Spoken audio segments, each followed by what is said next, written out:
Hello, everyone, and welcome to a brand new episode of Ampistrano. I am your storyteller, D&D Jordan Lee, she, they pronouns.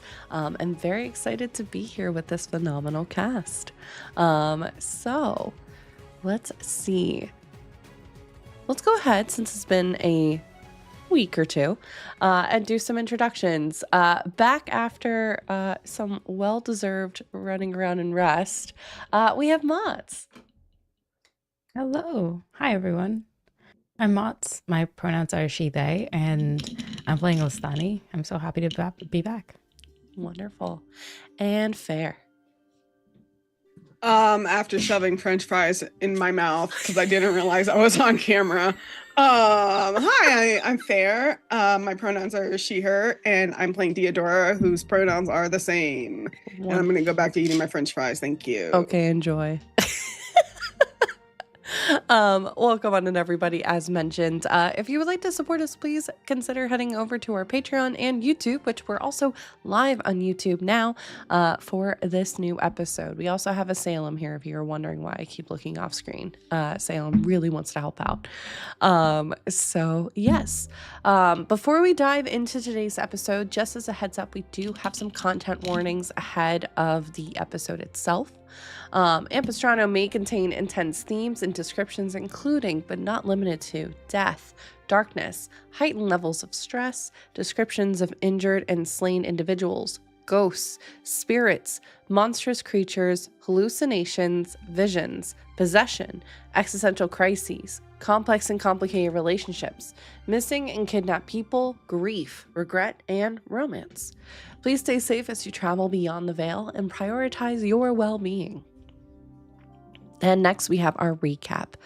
Last time, Rory, Astani, and Theodora found themselves separated.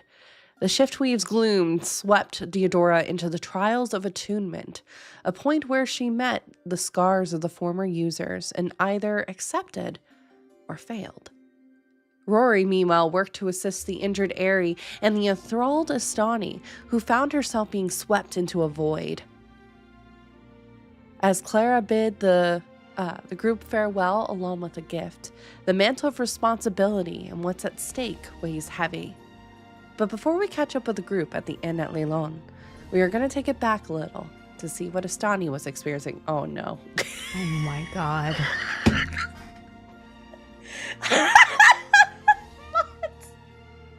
No, I'm so annoyed. So sorry. That camera hates me is what that's telling me. Okay, well, perfect timing because we're going to do our intro video and we'll be back in a moment. So we will see you a moment as we journey beyond the veil of Ampistrano.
And welcome back, everybody.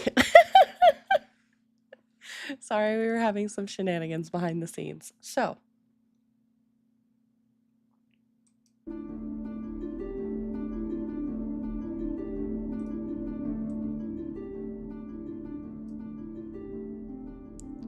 an excerpt from Fable's Heart, a guide to soul mapping, weaving, and shepherding by Harlow Reverie, page 25. The very fabric that makes up who we are is stronger than steel, but can be as fragile as a fireweed in the wind. It is water which flows through all of us and to each other like the rising and waning tides. A single soul can be a ripple on others or this very world. How do we map, weave, and shepherd? The mapping of the soul is to know it completely. The weaving of the soul is to nourish it. The shepherding is to guide it into the threads of the veil and beyond. Balance. Which sounds straightforward and easy, but I can assure you after years and years of this experience, it's not.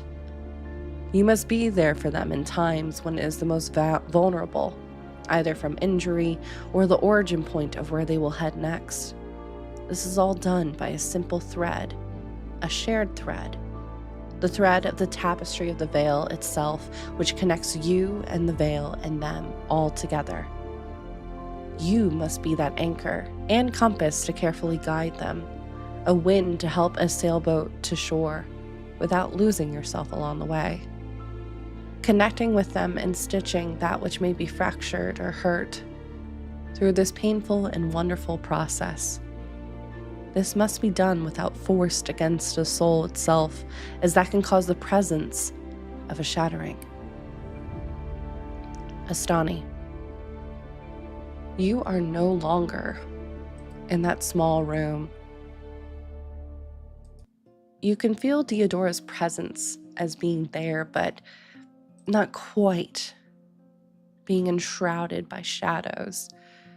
Rory is also here, but not fully present. You can see they're off to the side, a little bit behind you, and instead of their kind of cloaked, figured form, their representation is a simple star, as you find yourself amongst a galaxy of stars. That veil-line thread, seemingly in this moment, protruding from your chest and moving towards Aerie, the individual hurt in the bed before you. You can feel that connection to both Aerie and something much older. Can you roll a history check for me, please?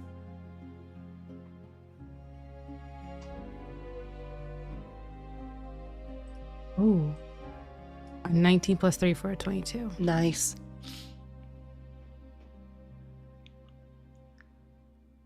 This feels almost as old as the lady.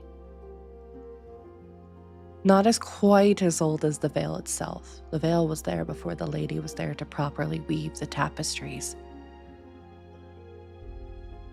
But something about it has a strange feeling to it. What does the veil feel like to Astani normally? Dark crashing waves for each passage from gate to gate is a ever sweeping torrent of water. So when you're just brushing at the edge, it feels like waves lapping at your feet, but the further you go in, the deeper the pull becomes.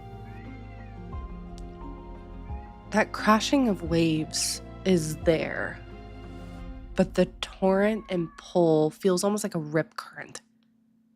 Instead of gently nudging you into the direction of the veil and the thread, you can see it almost splintering off into this black hole of an abyss between Aerie's arms, which are unfortunately very close to her chest too, where that point is.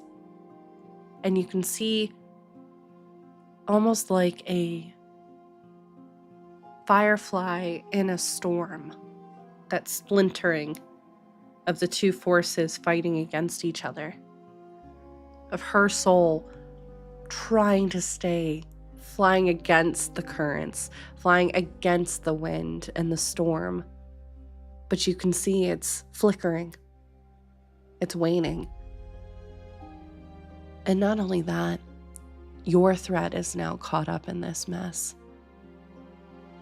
As you're not only connected to Aerie in this moment, but the thread of the veil is now being suctioned into that black abyss as well.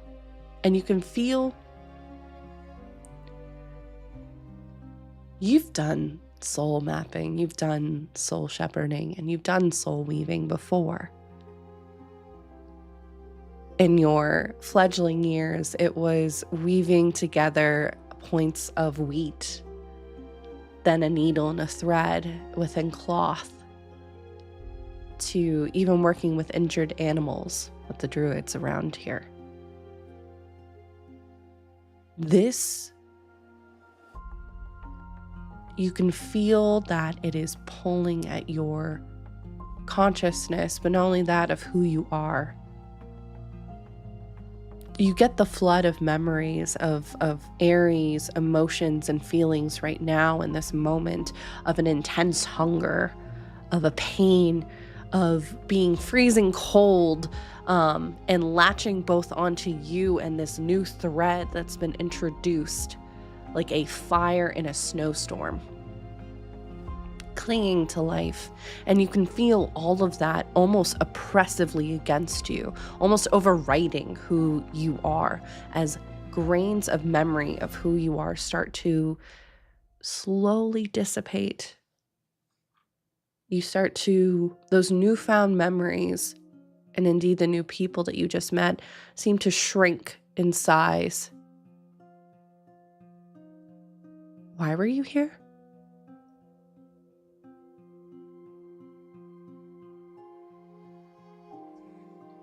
Why am I here?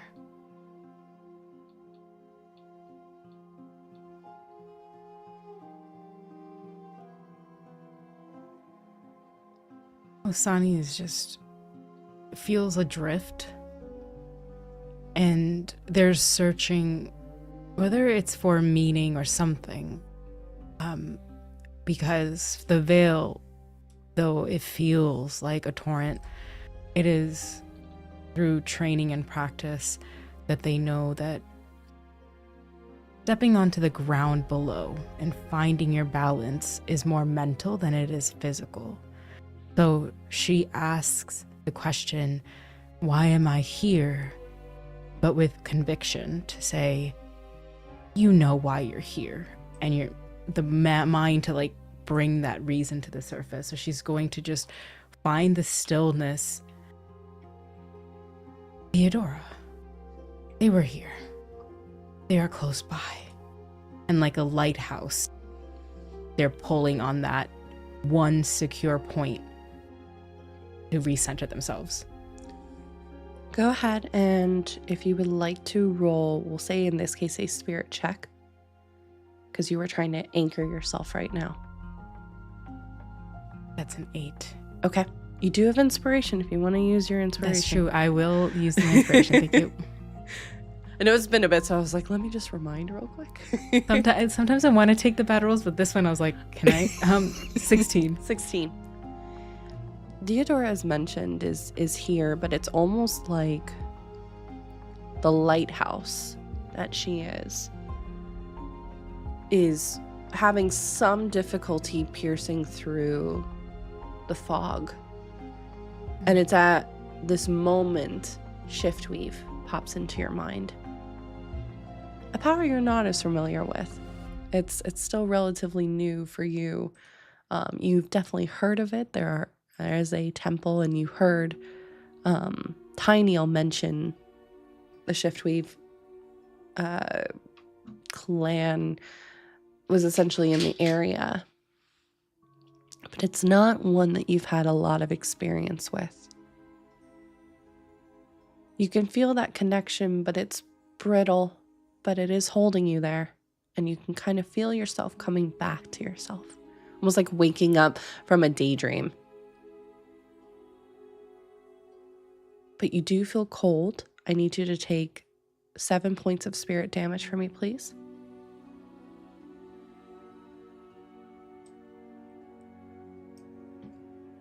Spirit damage is separate from... Is separate from your AC, correct? That's the D20 rolls that I had you do. That's your true. Major hit points.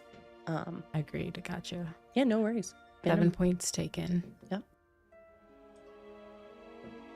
Ari, in this moment, you can see is laying on this bed amongst the stars and is sweating profusely and in a ton of pain. They are screaming, but it's so loud and high-pitched that you can't even hear it. You can hear the note kind of vaguely through the haze that you're kind of dealing with, because at this moment that void seems to almost angrily kind of get louder as the sucking sound of the void itself starts pulling even more tightly and strongly against the threads that are holding Ari and this new thread of the veil, and now you, seemingly wanting to tighten the reins along its capture of its prey as someone new has been introduced.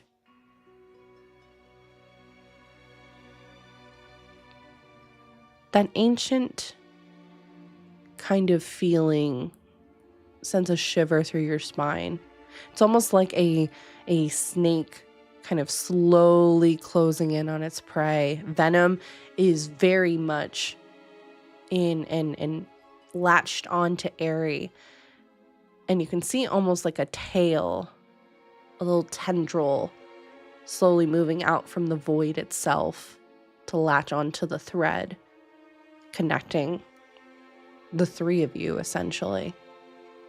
And where that point splinters, you see that thread change from that solid gold to, when that impact happens, a black and then a turquoise teal.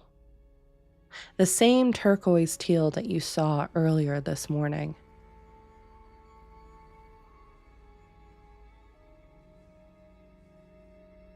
Oh. And it hurts, that bite, Asani. It feels, while you know physically you haven't been hurt, it feels like someone took an eraser or a brush and just moved it across the page that is where your soul is. And you feel almost like a portion of your shoulder being wiped away. Osani first screams in a just silent pain, just gripping at that shoulder, searching for like where it's coming from, trying to get to it and use healing immediately. But it's that feeling of when you notice the paper cut and they're just trying to fix it quickly, and as it's fading in, one more time, the last part that you said about their shoulder. What was it? It's almost like it's been wiped away. Almost like if... The thing that honestly comes to mind is almost like if a cannonball came bouncing and hit your shoulder and then just completely decimated it. So there's nothing left. It's almost like an erasure.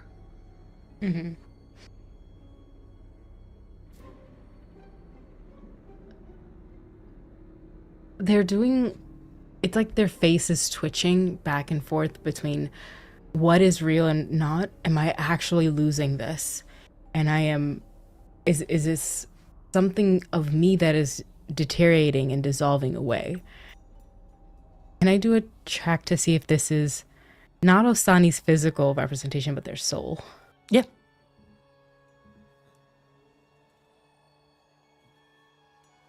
What would that be? That would be investigation, perception, or it could be a spirit check because you're also doing a status update on your own spirit, on your own soul in this moment. Perception for 24. 24. Okay. Yeah. You can see the essence that is you moving around you almost like a school of fish before it's caught in that void's current and being pulled into nothing, seemingly. Not the veil, not the embrace of that warmth of the ocean, nothing. Except hunger. That's the only feeling that you get. Something starving. And with the 24, I'm going to give this to you as well. Since Ari is directly in front of you, you can see that her very essence, her soul, in some cases mirrors you. She is the same decimation of the shoulder. You can see that almost the length of her arms where soul flows through almost like rivers is gone, dried up, blackened. And you can see these markings of, it looks like thorns on vines moving all across her arms, pulsating again, that similar turquoise color. There's a wait.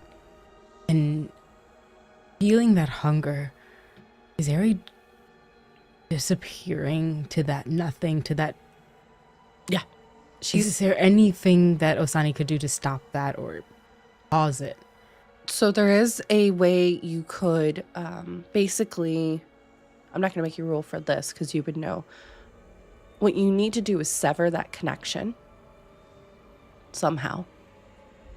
And you need to reweave her.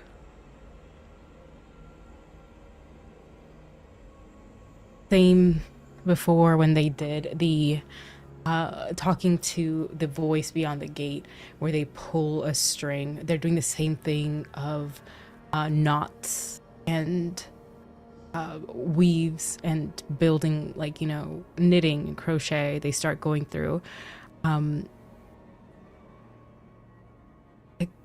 Sever that. And with a severing, I'm going to give this while you were figuring out what you're doing. You have to be very careful because it's not only severing the connection between you and the void and Ari in this moment, but primarily the connection between Ari and the void. To force something upon a soul, you run the risk of shattering. Mm-hmm. Shattering is, well, some say it's worse than death itself. Because you can stitch as much as you want, but the soul will not come back together. Once that main thread is lost that connects everything together. But she is alive. She is alive.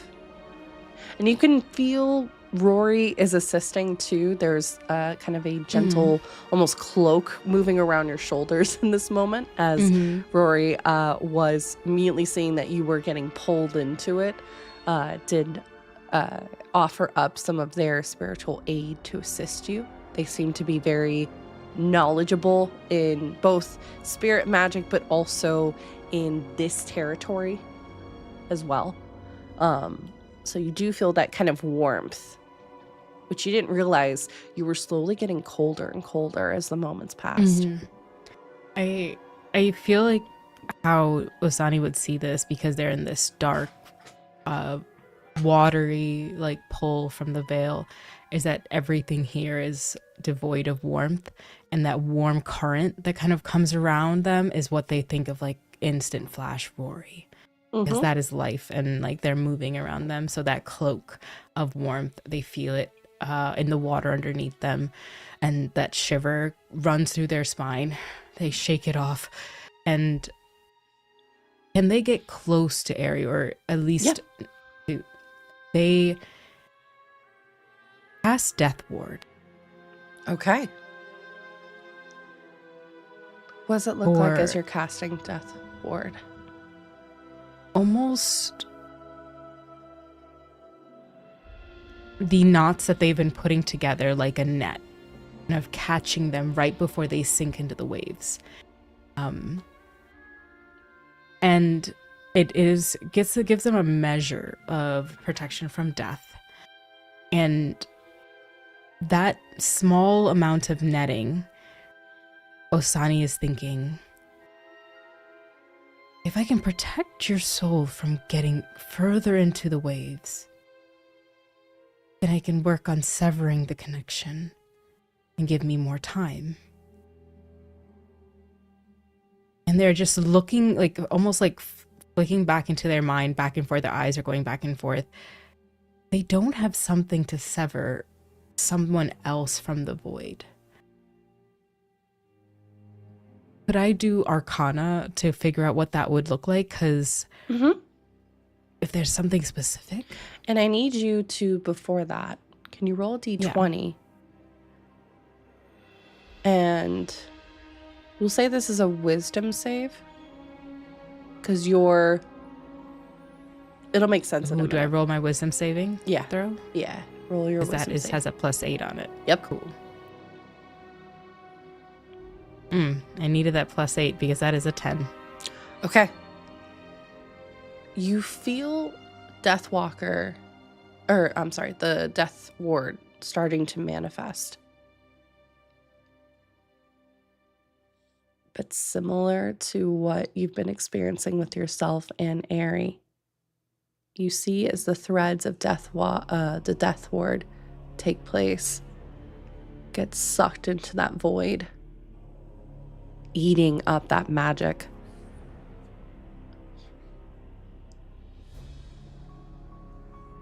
Oh.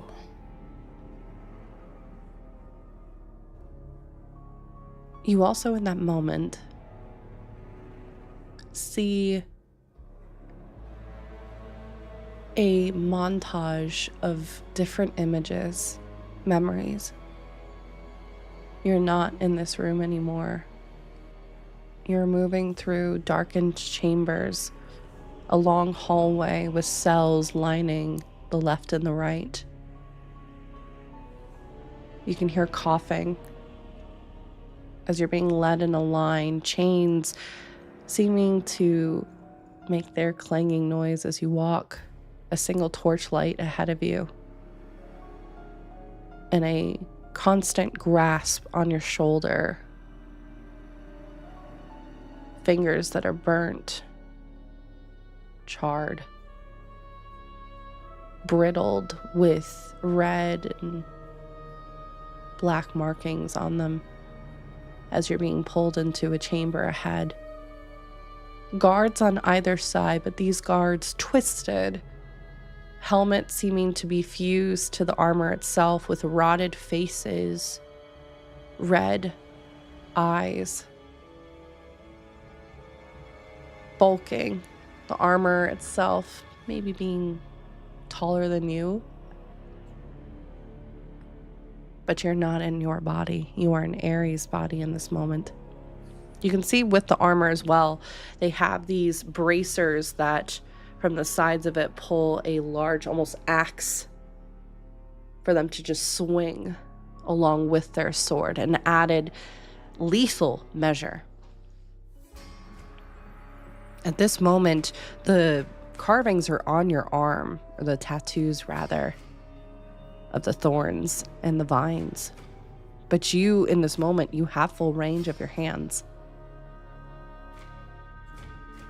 And as you get pulled forward, a wooden door opens up, and you see that you're in a room lined with hundreds, no, thousands of, it looks like, stone blocks that line the floors, the walls, the ceilings.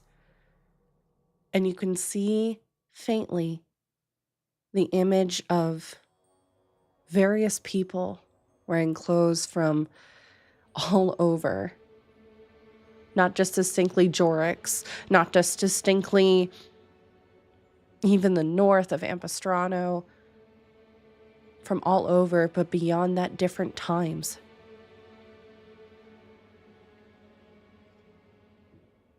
A hand moves in your direction. And as darkness claims you, pain is etched upon your arms. Screaming. I think she's trying to scream as Ari would, but it is her that is making the noise and not Ari. And you find yourself coming out of that, breathing heavily, sweating. What was that Arcana check that you wanted to do to try to sever, if that is still something you want to do? Yes. It is an 11. 11. Okay. What would you do to cut? You know, something like imagining you can use spirit to manifest anything. And you have an assortment of tools at your disposal that you can certainly use. But in this moment, Ari's soul is very much the texture of lace. Fragile. And this void, this essence, this being, whatever it is, has latched on almost like glue.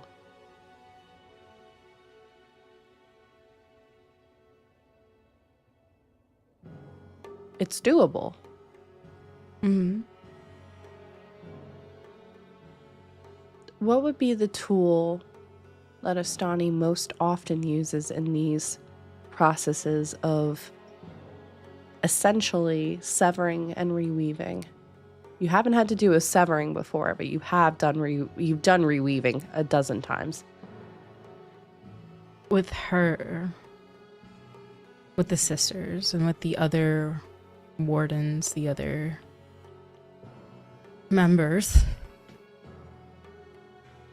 this is a painful, like vulnerable thing to do, as you are playing with water flowing through your hands. Mm-hmm. Just silk. But she calls upon like a version of spirit guardians, and they are her like trusted spirits. Maybe one of them was one from the door. She will never know because she's never really seen them, but she feels them and she calls them forth. And those roles would be played by the other members of the temple. And she starts with a like a low hum, a bell. She would have a bandolier of bells, and each bell ringing at a time will call back and forth spirits. But without that, she uses her voice. And because of her lower voice, she goes deeper and deeper in her in her voice until she gets to a low hum and starts singing. And it's almost guttural. And then as her spirit guardians come in, they start filling in the choir one at a time to the different octaves. And as they're doing that, there is a method of weaving and like creating fabric where people work together to move the slats to get the weaving together. That is what they're doing together with the guardians. So Love it. as Osani pulls the silk in, one keeps it taut, the other moves another a piece of like their hands together and adds more thread. And as that silk goes through, before it's like fine, you start seeing weaves until it gets thicker and stronger, and they're just humming through. And Osani's just the song she is singing, the low voice of it, and almost hurting her throat. Breathe, breathe, bring you life. Sing me a song of, and then just keeps going to stanzas while everyone else fills the harmony and rhythm and finish this weave. Okay. Go ahead and roll a spirit check at this. You have advantage because I rolled a nat 20 for a Let's 24. go. Okay, let's go. Well, going forward, you will have advantage because at this moment, this is when you would feel the presence of not quite there, but not quite a spirit either. But you can feel the presence of Sparky off to your left as they've kind of moved forward, almost to be like, you good? Seemingly, Deodora feeling what's been going on in the connection, because all three of you are still linked. It's just, it's like she has moved into a different zone, and the phone that she's using to connect with you is muffled. It's delayed, but it's there. Wonderful. But yes, if you would like to roll, that'd be great. To see how for the weave's presence, you got the natural 20. Never mind. Sorry. Brain is trying to do too many things at once. You got the natural 20. These spirits that you have with you, what are their representations?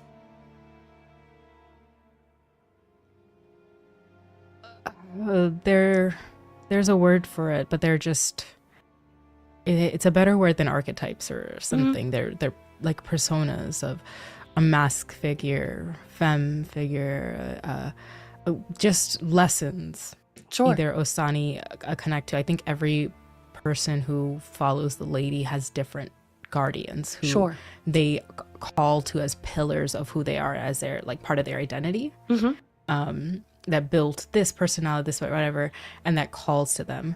So for Osani, they could be people they knew or people they eventually knew as spirits. Sure. Through continuous reweavings, they're like, this one I can rely on constantly. So yeah, I don't know how many or what they exactly look like. We'll say 3 like, in this moment. We'll say 3. Yeah. Okay. They are 3 good pillars of Osani's identity. Okay. And they're completely made up, it looks like, from a distance, almost like starlight. But you can see the intricacies of the shadow and the lines of the veil, that golden thread, which they do approach, and they approach cautiously to do as you have recommended. One of the masked figures, as they're beginning their work, the mask slowly turns in your direction. And a familiar yet not familiar whisper comes into your mind with a natural 20, which you needed exactly this to get this, so that's why I'm really excited for you. Soul rot.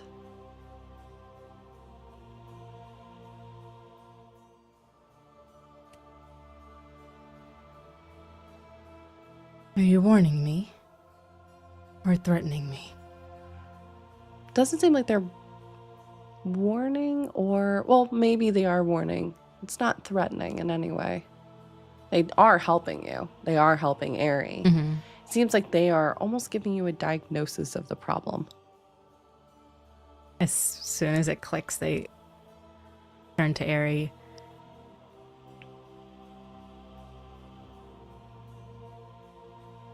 It's hungry. And her eyes in this moment are on you, but they're mainly on Rory and whatever Rory is doing in this moment. But they keep flashing to you.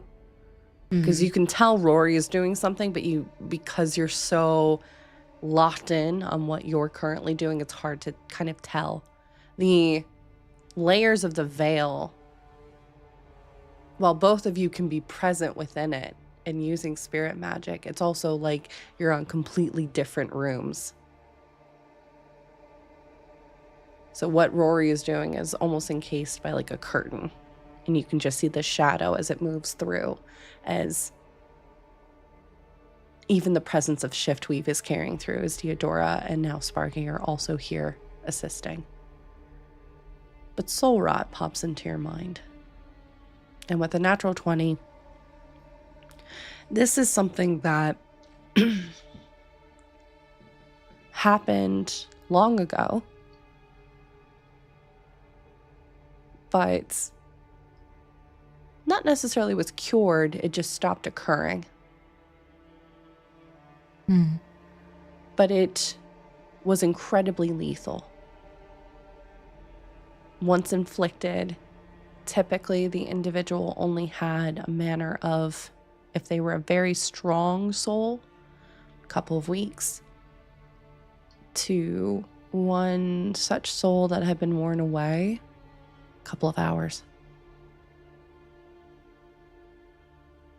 The cure for it had not been found yet in your notations.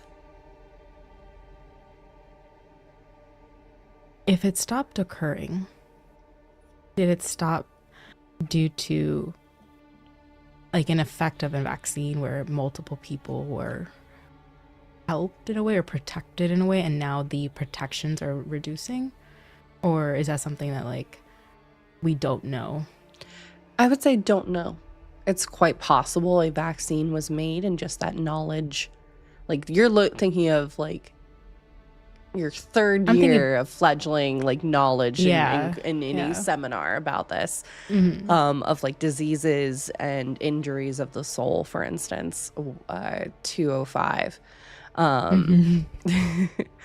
This is something that either just wasn't really reported, or the other problem was this occurred way back when. We're talking 400, 500, 800 years ago.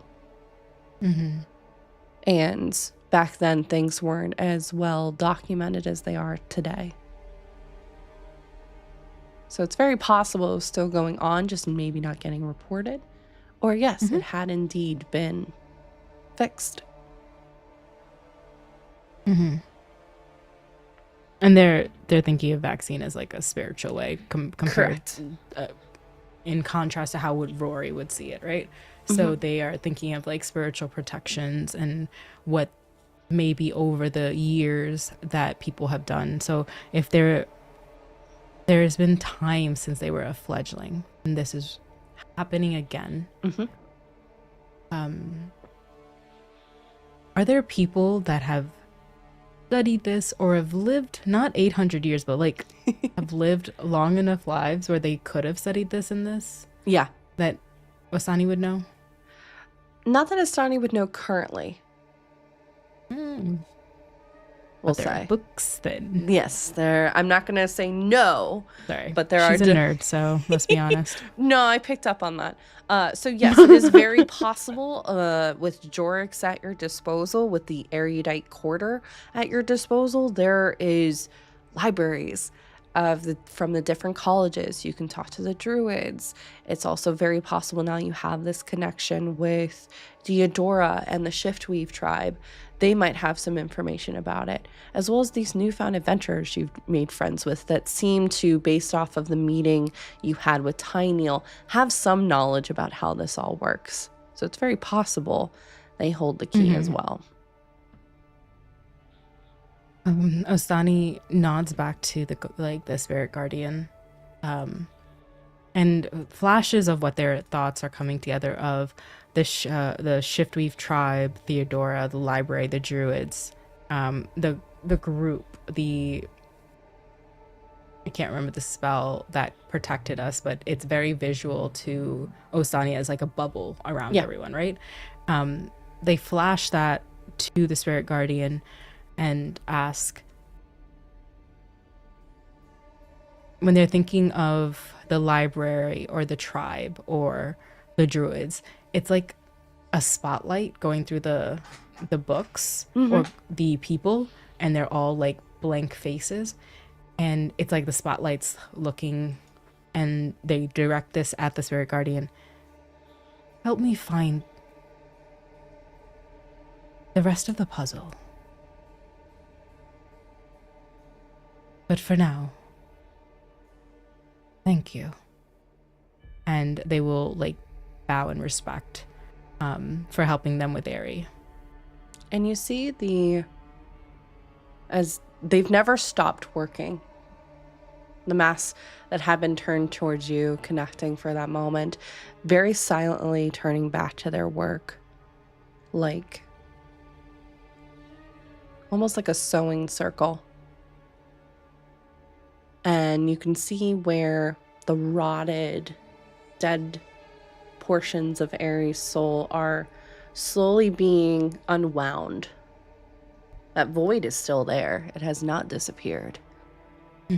But at least Aerie's spiritual proximity to it are being pulled apart.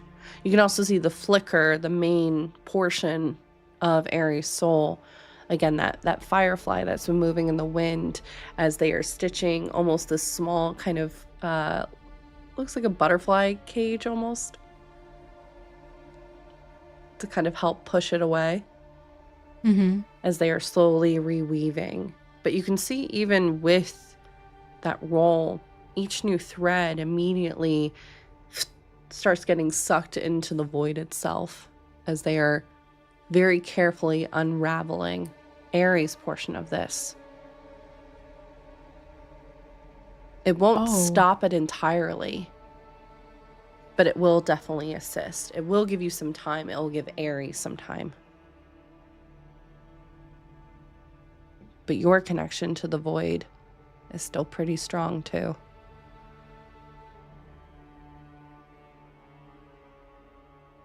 Think of it like a triangle. Yeah. Just as that music hit, that's what it feels like in Ostani's heart. Just time. Yep. You've given me time. Right. And they will to make use of it. So they will turn to Rory and Theodora. And Theodora is, again, enshrouded. It almost looks like a flamed of shadows in this moment. All you can see is her eyes, which are golden but lined with ink.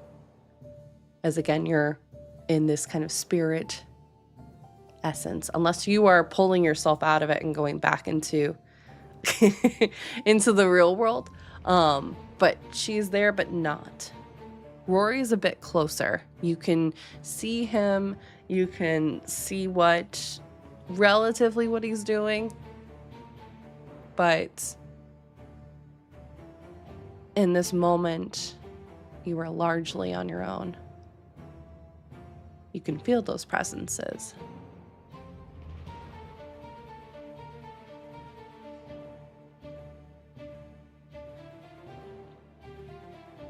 I want to, before they go back. Sure. Okay. The timing of that was too bad. I mean, That was so mean. I'm sorry. I shouldn't be laughing. That was just the timing of it was really. It was fine, and I had to restart it. Okay.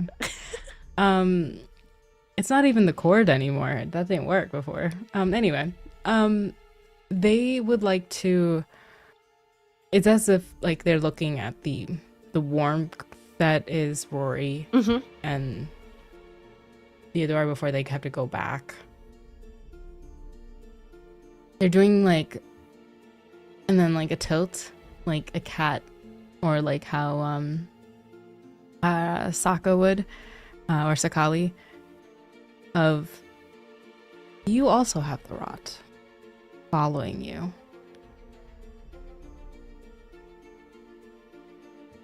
Can I do a check on that before I get back into reality? Sure. So just to, because apologies, you're checking to see if the rot is on them as well or no? If that void is, because they've been doing it for a while. Yeah. If they're also being held by this, like, you know, slowly by time, or maybe it's like they just want to make sure that their friends are okay. Sure. Yeah, go ahead and roll. What would that be? So that'd Spirit? be a spirit check, yeah. That's a 15. Okay. With a 15, you do see the presence of spiritual impact, not rot. You can see almost like scars outlining Deodora's figure. They've been impacted by this kind of magic before. And I think the most severe one is from her chest area, where it looks like there's a deep gash that has stitched itself back together over time. Lethal. This at some point killed her. And you can see then that same thread that stitches her back together is also connected to Rory's thread. Rory, you can see it's interesting as there is the presence of two souls in one body. And it seems like the smoke embers of what once was a third that seems to have been ripped out. The second one as well, which is predominantly Rory. You can tell it's Rory. Also seemingly had been ripped out of wherever it had been before being forced here.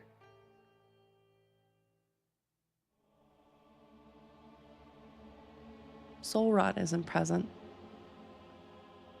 but those scars are. And those scars they will carry with them. As you can see, the tenuous strains now also linking from the two of them now to you as those bonds are starting to form.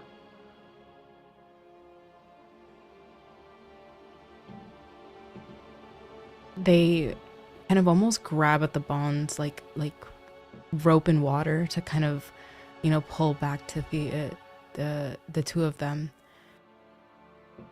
Soul rot isn't here, but hurt is. And they know that they've been trying to connect with Theodora, and they could see the pain that they're dealing with. How dare you?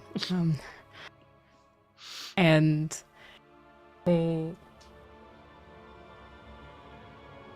they clutch at them and that spirit of them, and as if they're doing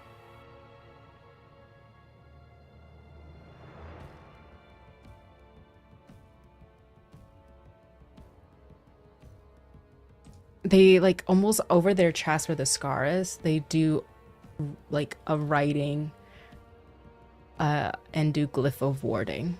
Ooh, okay. Okay. Okay. It's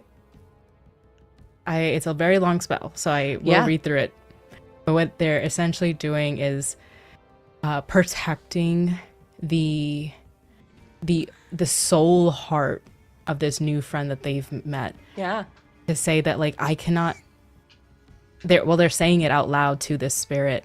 I cannot heal you from the hurt that you carry, but I can carry it with you. And if something is to happen, I will do my best to protect you. And they set that, and as it like radiates, they wanted to go down the thread to Rory as well. Mm-hmm. but it is, as it goes through and they see like that Rory is pulled from something, they just look past Theodora and say, "Where have you come from, my friend?" And as they finally press in to get that glyph onto their like soul heart where that scar is, they close their eyes and you find yourself back in the room. Ari is in this moment shuddering, kind of twitching every so often, is in a great deal of pain, but is doing their very best to manage it. You can see that Deodora is also seemingly has come out of this, was probably the first of the three of you to come out of it, with Rory second, and then you were the final of the three, as that shock kind of feeds through. Deodora, you feel something. While you don't physically see something taking place, Astani, what's the, for lack of a better word, what's the vibe of your magic and this ward being placed? I think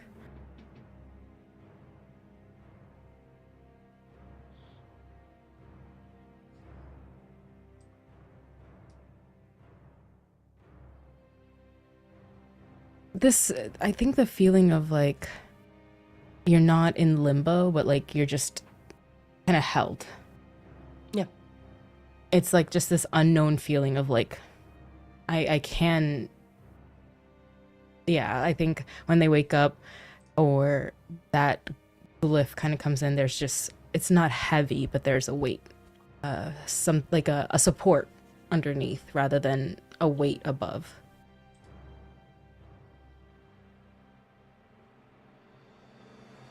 As you come to, you feel slightly dazed, Stani. Shock. I think you're shaking slightly, as kind of the adrenaline is starting to wear off very quickly. A question. Yes. With that feeling of being supported, does it like feel like a Stani, or like is it just like a random new feeling that I have amongst all the other random new feelings that I have? I think because it was done in the veil, it feels like spirit like that more than it does Asani, but it can be tied to Asani because they are Lady of the Veil. Like it's not a hard thing to be like, you work with her. I think that, like, and the fact that you've seen at this point Deodora Astani do spirit magic. You saw it in Tyneel's office. So you're still, the scent, I think, is familiar, because even magic and spirit magic especially has a scent, as is the essence of a person. So I do think you have an inkling, for sure, and it would make sense. Kind of like rubbing my chest and like looking at Astani, not in like an accusatory way or anything, just like kind of curious, but also like a lot's happened, and Astani has been kind of like, from our perspective, and like how I could like, and through like the connection that we all had through like spirit and shiftweave and all that, is like she's been like kind of like unconscious basically this whole time, and like not doing well. So it's like not the time to start asking questions, but I know that it's not like a bad thing, so I just give her like, you know, the bro nod of acknowledgement. They do the bro nod back, but it's very awkward, like. That's the and then they go to Ari. Yeah. Just like, yes. Yep, my head works. Hey, Ari have they awoken? You can see in this moment, Ari is being, it's kind of a complicated scene. You see that Ari seems to have had their arm, as unmovable as it was, raised. You can actually see that several of the nails have elongated, almost to a point of like a knife. you can see that Clara, Aries' mom, in whatever had happened in this room, had come forward to kind of help Volanya, the other cleric, to kind of assist with keeping track of Ari and what was going on with her. That Clara is currently in this moment kind of holding her shoulder. And you can see Volanya has a deep cut. She seems to have taken the brunt of whatever this hit was. And seemed to have been knocked into Clara, which seems to have dislocated her shoulder. But you can already see Volanya is already healing the wound that's on her face. The cut kind of, any kind of rot or anything is quickly disappearing as she's doing that cleansing. And she is trying to heal Clara, but she's also trying to also in this moment support Ari, who's just kind of shuddering every now and then. Clara eventually does leave the room with Theodora. You do hear a shout from the hallway. I'm not going to make you roll for it. You can tell it was probably Theodora very quickly setting Clara's shoulder back into place. And some kind of murmurs happening. But you're in the room with Volanya. Rory is kind of wearing the mask, but you can tell their eyes are just kind of have not left you this entire time.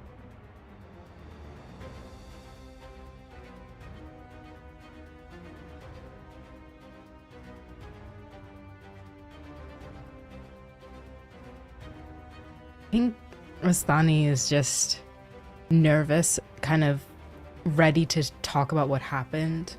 But they will like have that information, look towards Theodora and say, the situation is precarious.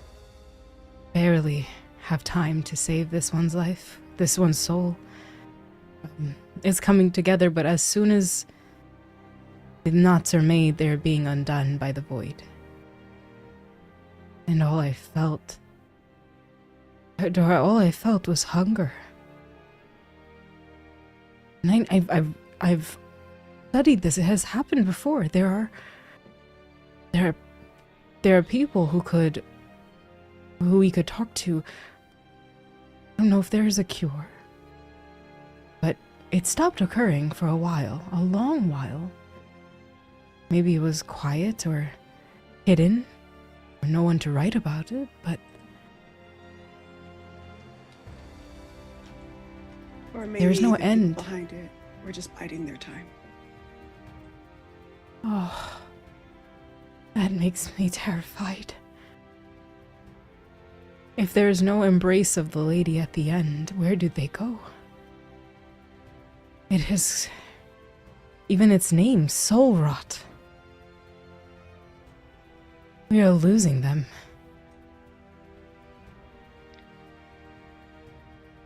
And they you talk of, biding their time.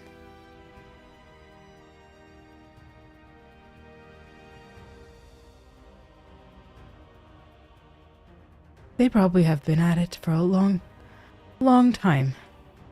But we need to find answers quickly. If not a cure, something to protect us, one by one, until we have more time. I take Astani's hand, and squeeze it gently, comfortingly, and I say, well, we do know one way to help reverse it. Yes? And I look around because we're still in the house, and I'm like, perhaps we should discuss back at our rooms. I don't know if this is the place to. I don't want to add more of a burden onto these three when they're already so focused on something else. Understood. But when we get back, we can tell you everything that we know, or at least as we understand it. And then what we think our next step should be. But it's not going to happen tonight. You need rest. My shoulder, and they start grabbing and like confirming, like That's there. Feels weaker, but that could be you feeling a little bit weak. That's there. It's not bleeding. It's not exploded away. It's not been sucked into a void, but you can tell it's your left shoulder, I would say. Just feels a little bit weaker and delayed, not as strong. And that could be a manifestation of, well, how you might actually be feeling in this moment. they as they're walking away, if Theodora is coming with, they repeat what has happened with their shoulder while they were in the veil. And after confirming that it's there and it's weaker, they agree. I will rest and we will talk more later. But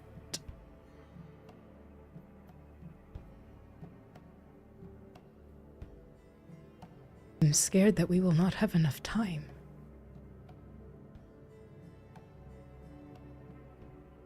I understand that fear. All I can say is, what time that we have, we'll use it wisely. We're not going to be able to fix everything, but we can fix some things, and hopefully maybe most things, but we're only 3. There's only so much we can do. But if we can help figure out whatever's going on here in Jorix, I think that will be enough for now.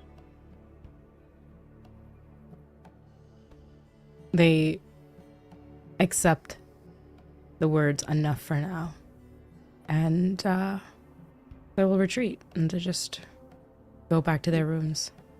I think Theodora will also say, like, the fact that we're doing anything at all is enough. Because there are some people who would just choose to ignore it. Yeah, it's a surprise and shock on Ostani's face. This is literally her day job. So it's like, I can't. They would ignore that. Yeah, they would. You're right. Yeah. I mean, Theodora, So like pointedly looks at the fucking rich people district again. Yep. Like, I mean.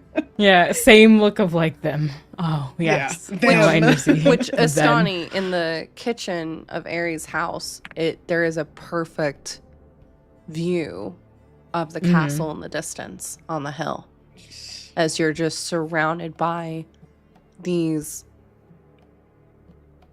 huts, tents. What once was, you would know this in your Jorix kind of history, where the very founding of this city is the Strand is what it's called. And it's been worn away and neglected so much that now kind of it's been forgotten to focus on, well, as Theodora has pointed out, those who are richer, whether that be in coin or in power or both. I'm absolutely like, a side quest for me is like going full Robin Hood on their fucking asses. That's an option. Like, that's just a little side quest. Benji gave that as an option if you wanted to do it. So listen, that is a distinct possibility of what you could do. I for sure think when the angle of the camera pan to like that view, there's just like a release of air, like how horses kind of snort out air, and just kind of a like pawing the ground of like, let me at him kind of thing. That annoyed snort that my dog gives to me whenever he wants me to pay attention or do something for him, and or when he's just like, I don't know, maybe a bit embarrassed of me. Yeah. I don't know. We'll say for the sake of brevity, as you're kind of shocked and recovering, I think at this moment, Astani, you can see and hear Rory and Deodora moving around you, checking in on you every now and then. But Deodora, this is just another day for her, it seems like, and she has shifted very quickly into let's get what information we can and go. You hear a conversation briefly between her and Clara, where Clara seems to be giving her something as well as a hug. You see Deodora disappear up to the second floor, and can hear movement directly above the room that you're currently in. As Deodora is quickly grabbing everything. It was noted that Ari loves to make maps and had several maps that she had drawn up in her room. So all of that present. You can hear floorboards being pulled as Deodora finds Ari's secret treasure troves every so often. I am ransacking the place, unfortunately. Yep. Clara doesn't seem distressed, though, by this, as it seems like she gave full permission. You just see her kind of just, at this moment, kind of taking everything in. Seemingly has disappeared to the kitchen to get coffee or some kind of tea for both her and Valanya. Valanya is giving a what the fuck look to Rory this entire time. Has something happened there? I mean, I feel like it's pretty like even Astani, who hasn't known as long, knows that currently Rory is just in Valania's head right now talking, because that's the face that everybody gives Rory. Yep. Or, whenever he uses telepathy, he's like, "What the fuck?" But also just looks like a if you do anything further to Ari, I will cut you kind of thing. Specifically to Rory, not to you, not to Deodora, to Rory specifically.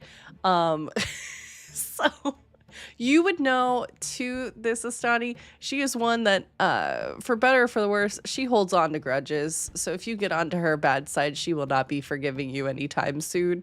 And she has a very good memory. But luckily, Rory's not part of the temple, so he probably won't have to deal with any, consequences. Yeah. So they just have a look of like as if they're stirring tea in the background, just. Yeah, and she's not giving that look to Deodora because Deodora does have a giant fuck off sword that she clearly knows how to use. Yep. Specifically tailored to Rory, as Rory must have done something. And you do see Rory giving a small pouch and kind of murmuring about, I would say you would hear, no, because I'm trying to remember if Rory wrote it down. Yeah, Rory wrote it down. The directions on how we did write it down. Yeah, I was like, yeah, that would make sense. Writing something down and kind of murmuring to themselves about like something about a thread, the usage of it, mentioning of weaving, which Valanya does have some experience with, not as much as you, but she does have some, as well as infusing essence into the thread. And that this should buy Ari some additional time. As the remark from Rory was made that likely if you all had not intervened and with this further intervention that Valanya is going to do, it's very likely that Ari would not have made it to tomorrow at the rate she was going. This will buy a few days. You need to get more supplies. So you do hear, I think, every now and then between Deodora and Rory as you leave the house and head toward the inn at Lilon, some very, very slight murmurings about the graveyard district. But Rory does not say anything. I remember because Sim made a point of saying this, because it's very strange for Rory too. Does not say anything else. and does not say anything until you get back to the inn at Lilon. And with that, we'll take our break. So, whew, great job, y'all. Thank you so much for hanging out with us. We are going to take like 10 minutes and yeah, go get a snack, go get a drink, and we'll see what other chaos and shenanigans are going to be happening in today's episode. So yeah, see you all very soon.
Hello, everyone, and welcome on in. Apologies for delay. We were dealing with some tech issues, but you know what? That's how you do, and I'll still be working on fixing them up a little bit. But welcome on in and welcome back. If you were just joining us, our group of adventurers, mainly Astani, was having quite some trouble and difficulty with doing some spirit weaving and spirit severing at Aries' house, getting a lot of very interesting knowledge along the way. With this new information, the group very carefully moved back to the inn at Lilon, relatively in silence, as rain continues to fall around you. And it's at this moment that you all arrive at the inn at Lilon. It's relatively quiet. Hang on one second. I apologize. Salem is here. I love you, boo-boo. Relatively quiet. You can see Benji is kind of moving around at this moment, not necessarily focused on you all. Seems to be brokering some kind of deal or information. It's kind of hard to tell. As you all slowly make your way upstairs to your rooms. And that is where we pick up.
Yep, it's because I forgot to add that as a thing. I apologize. Give me 1 second. I was so focused on cameras that I forgot to switch it over to Discord. Give me 1 second. There we go. Okay, now you should be good. I didn't forget. Thank you, Lamia. You literally just said. No, I didn't forget you. I forgot to change it. Anyway, I was just saying that I was just making sure that Astani was settled and good after their ordeal, since they had like a rough go of it at Aries' house and seemed to be rattled, like in a way that I don't know if Theodora's ever really seen before. At least not on Astani. I know they haven't known each other very long, but like up until now, Astani has seemed like very poised and like calm and, you know, just sort of like just this like just steady, you know. But now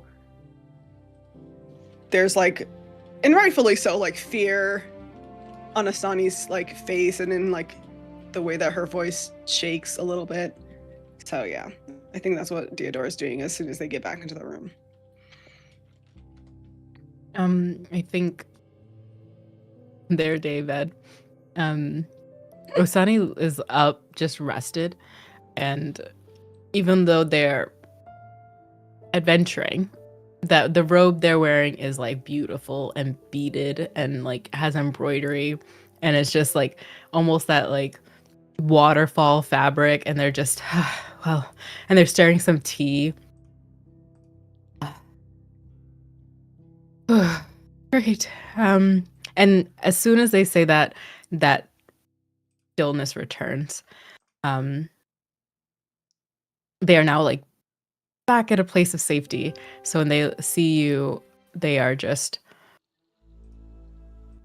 putting a tea tray down, and they are ready to just, we need to talk, right? Yes. Good. Then let's.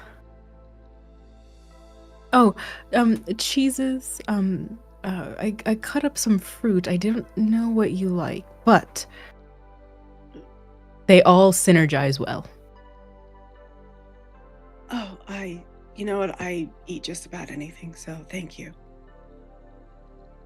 And then this is a tea blend of my own. It's supposed to soothe the nerves, but also, it's kind of a oxymoron in a way because it does energize you, but it's more of the energizing of your spirit. So your nerves get soothed, but you'll understand once you have a drink. Okay. Theodora will like just sort of like tentatively take a sip. What does it taste like? Yeah. It's like those tea blends that have like something mint. So it's like nice and fruity or floral, and then like mint at the end, so you just feel the cooling mint. Mm-hmm. Okay. I fucks with it. Okay. Yeah, I think Theodora will just take a sip and like give like a nod like, oh, I like this, and just keep sipping. And say like, so instead of me going through everything, I think Rory kind of showed you a good portion of what we've been through before. Yes, yes, they have. Maybe you can just ask questions and I can try to answer them. I think I'm going to trace what we know so far. They start relaying like the information that they had from the meeting.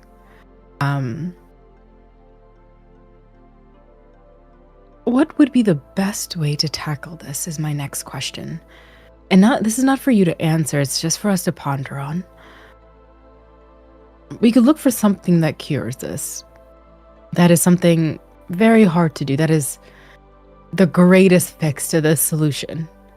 They can continuously come at us. If we have a cure, we can disperse it and feel good and secure. But that is the hardest thing to do because one, we don't know how to cure it. We don't know the people who would be good at this.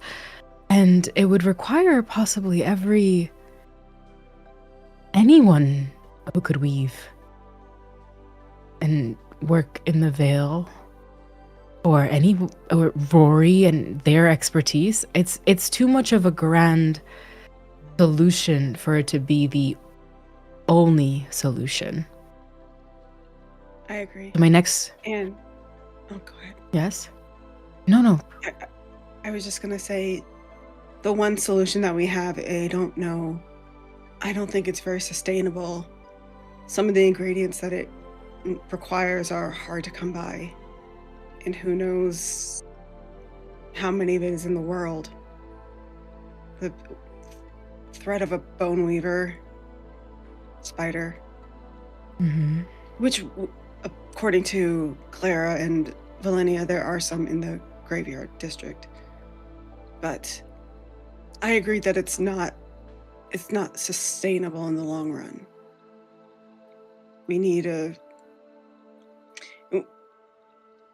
something that we need to actually fix the root of the problem. Cut off the head of the snake as you would. Mm-hmm. That's... I am very... I guess my solutions tend to be very direct. Point A to point B, straight line. For me, I think it's simple to say, maybe not simple in execution, but we need to find the leads of this organization, Ouroboros, and eliminate them. I like your methods.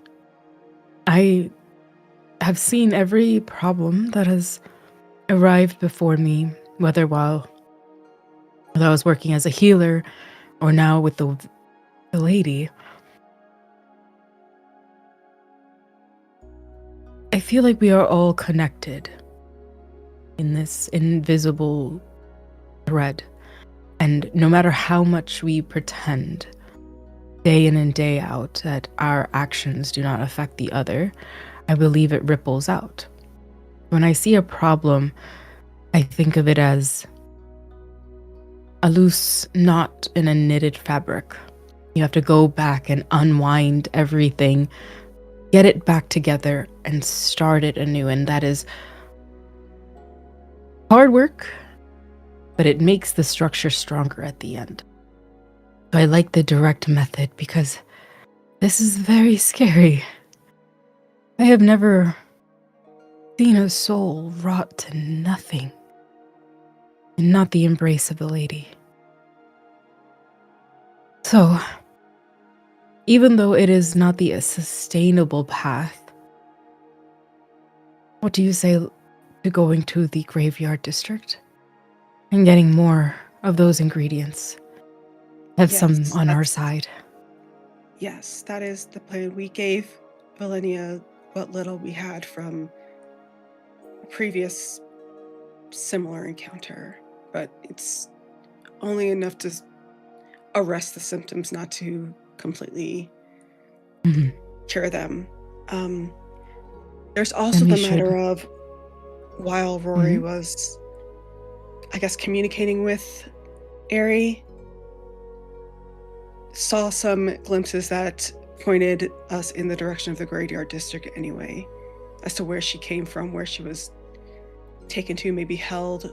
There appear to be, I mean, we knew there were catacombs, but maybe something even more than that in the area. We have to just search for it. So perhaps two birds, one stone. We can find the Bone Weaver thread, and we can find maybe the location of whatever part of the Ouroboros Society is in Jorix.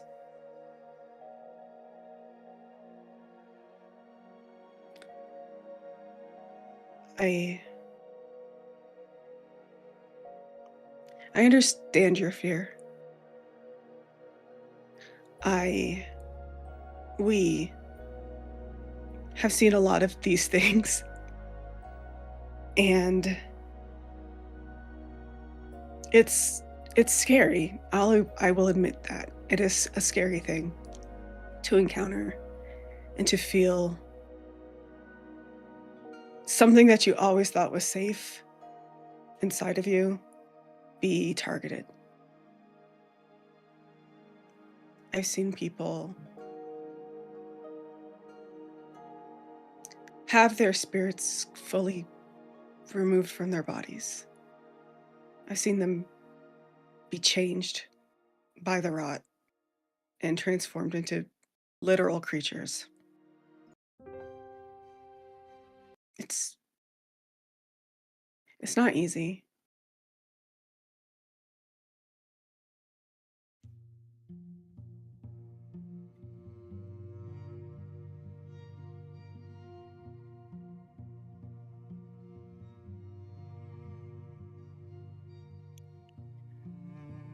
You're muted, Are you Mops. muted? You're muted.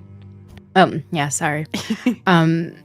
They are looking back and forth and trying not to connect it to what scarred Theodora, but they answer and saying, yes, I don't think I don't think it would be easy. But I'm with you on this. We should find the head of them quickly.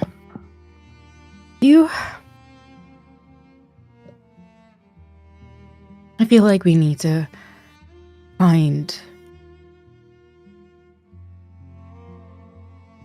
we need a spy master on our ranks, don't we?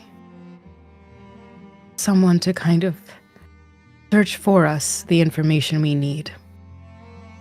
Someone who probably has the information in connection to this larger portion of this organization, because, again, we, in our meeting, saw that it was close to the king. Yes. If they are high enough maybe in the Erudite district I can find information. But you also have the tribe. Could we...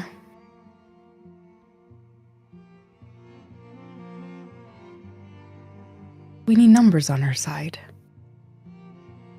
Yes. I think they're already working with Tinyl. I know that for a fact. Mm-hmm. So I think they are already involved in this. Good. We could reach out to them or go to them. Specifically my for understanding- this, the soul rot Yes. specifically.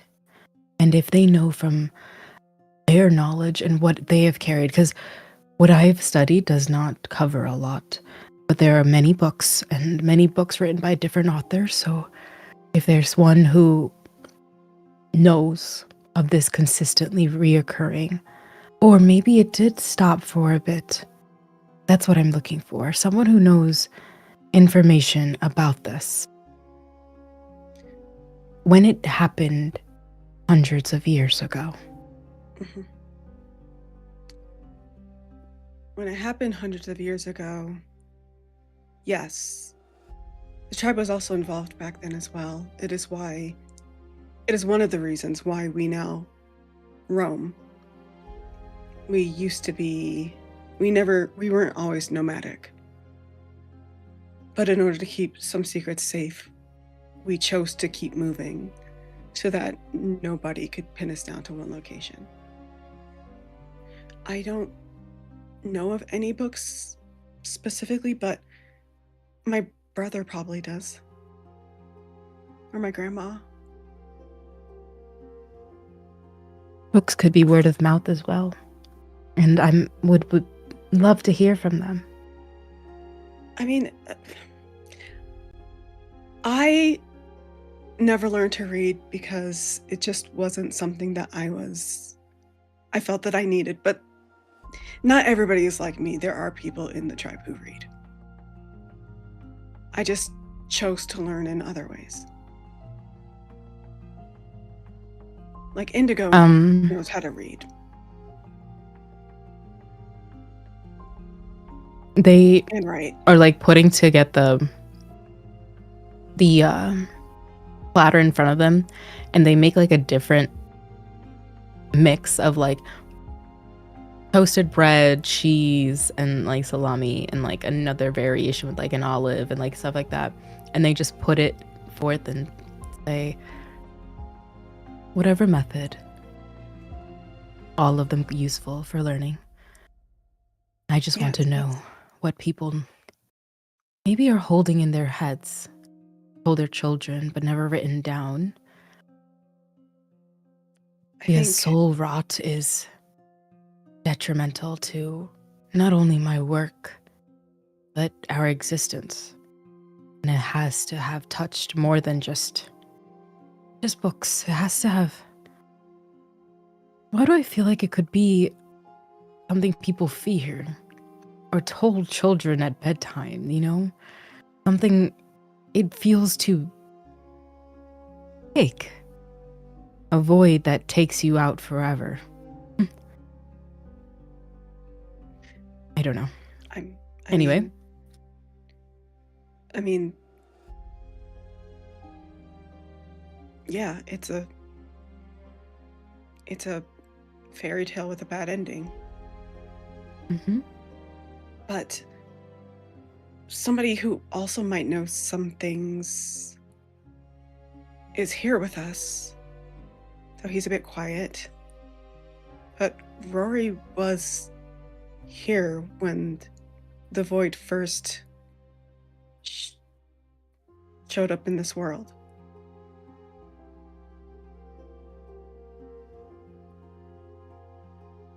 Kimber said, Say fuck that one more time for me. Mm-hmm. Rory, not in this form, but he was here when the void first encroached into this world.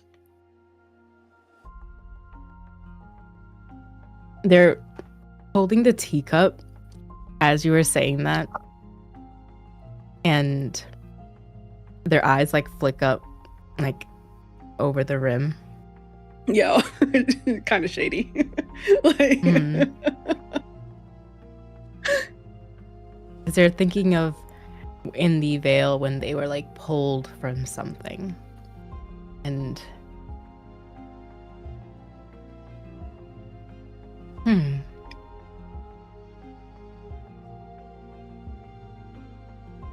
interesting. We should ask them. And back to that smile again. Yeah. I think like in this time, Deodora will like anything that they may have left out when like Rory did the little like PowerPoint presentation to show like kind of everything that we know about what's going on, like any gaps that Deodora can fill. She especially wants to like go through the story of like Caro and Javian and all those people, to like what they saw in that vision. Just to sort of give like context, like this is the first, at least as far as we know, the first encounter with this ravenous being, this void that wants to devour everything.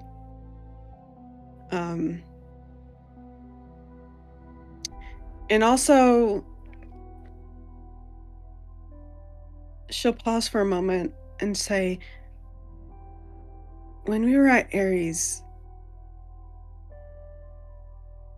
my armor showed me things from past shift weavians who had worn it, people who had died while wearing it. The same name kept popping up several times. Bilsarian. He was... It's a name that we've encountered even before this armor. Back in Felk, we killed him. Or maybe it was somebody pretending to be him, I don't know. But his name kept popping up as someone connected to the shift weavens, taken in, but never feeling like they belonged. And it seemed like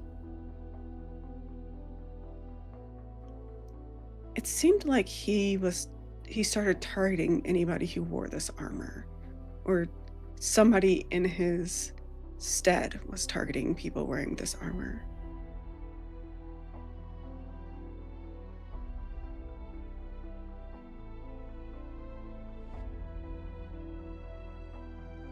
How familiar am I with this name or anyone who has worked with this armor? Why don't you go ahead and roll a history check, we'll say.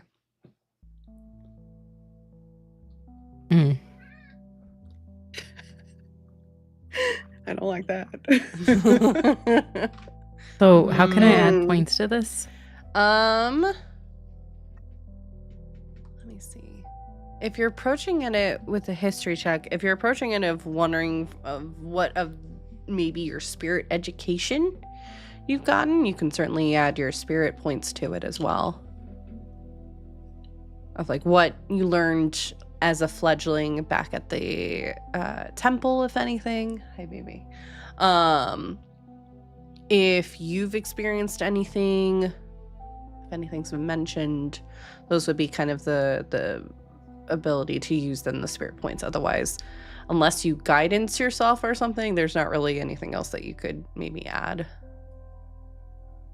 I even have guidance, let me see. Oh, I do have guidance. Oh, hello. Listen, it's been a minute. minute. Say, if you didn't, Deodora does. Well, they as they're sipping the tea, they're also like, they take their hand and they're strumming on their like hind, or not their hind, sorry, their leg. And will give themselves guidance. Let's see. Hopefully I get a 4. I did get a 4. That's a 8 plus 4 for a 12. Okay. So, to clarify, specifically, you're wondering about the armor and the name Belsarion, correct? Mm-hmm. Okay. With a 12. Because if they've gone for this armor. Mm-hmm. Okay, no. You tell me, because I have this idea. Okay. We'll start with the armor, because I think that comes more to mind. In your fledgling classes at the temple, you were told of several items that long ago, when the break was happening between not only the gods themselves, who were fighting amongst themselves, but also just, it was a time of war constantly. Several of the gods took it upon themselves to make items such as armor or weapons or shields, various things that a champion could wear, a representative. The story of the Shiftweave, I would say, probably comes to mind a little bit easier than some of the other ones. Hang on one second.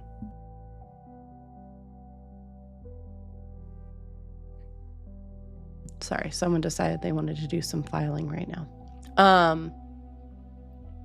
The story of the Shiftweave goes that this armor itself was actually a bit of cloth that had been directly cut from the Shiftweave.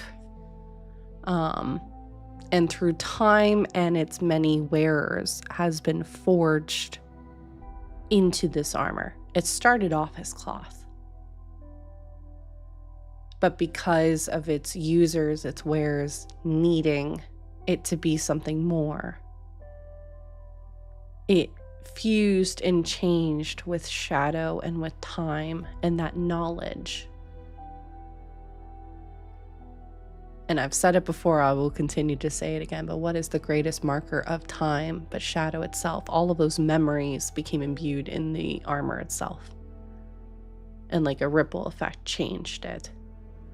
The location of where this armor has been, it's kind of like an lost artifact. A lot of people thought it was folklore because it hadn't been spotted in a while. Every now and then someone maybe jokingly said that they had it or did have it, but it quickly went missing. Whether time wanted it to be forgotten or someone else wanted it to be forgotten. But an item like this is rare. It, as well, is usually accompanied with a sword. The sword is missing. A blade that was said to be able to cut through the very fabric of this world and allow for interplanar travel between the different dimensions. Something like this falling into someone else's hands could be incredibly dangerous, as they're able to traverse not only through here, but to the Veil, the Shiftweave, everywhere.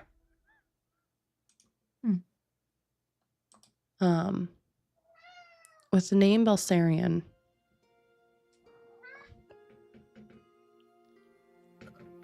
no one specifically comes to mind. It's not someone that necessarily you know.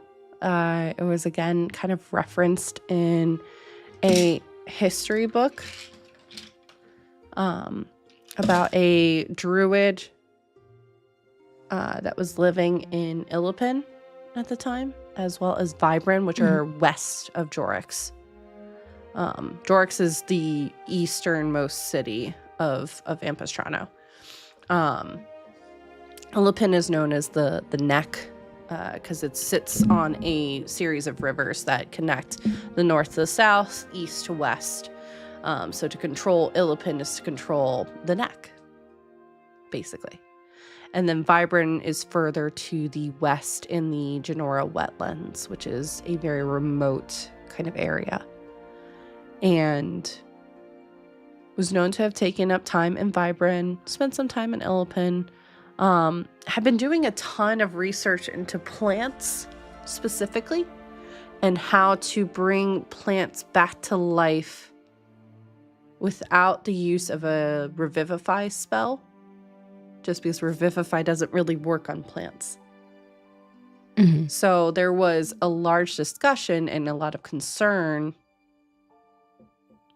about, I would say, 50 or so years ago, specifically in regards to this individual who went off grid.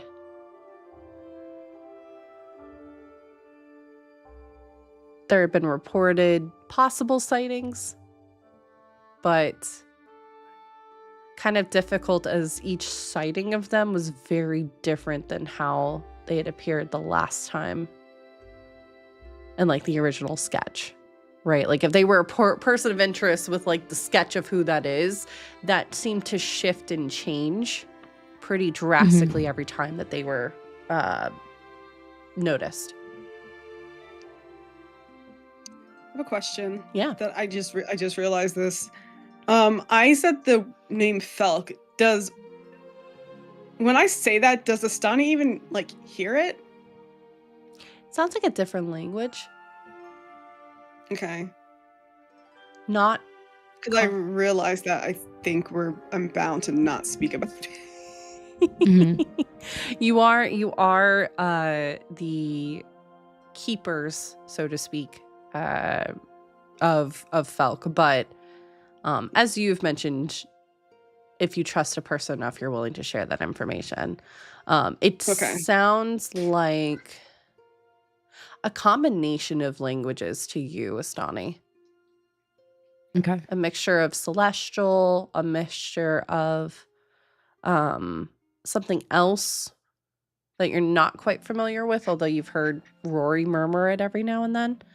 So I say this and it just sounds like complete fucking nonsense. It literally just sounds, yeah. It's like kind of like Sims underwater. language of just like, yeah. Torella ran. Like,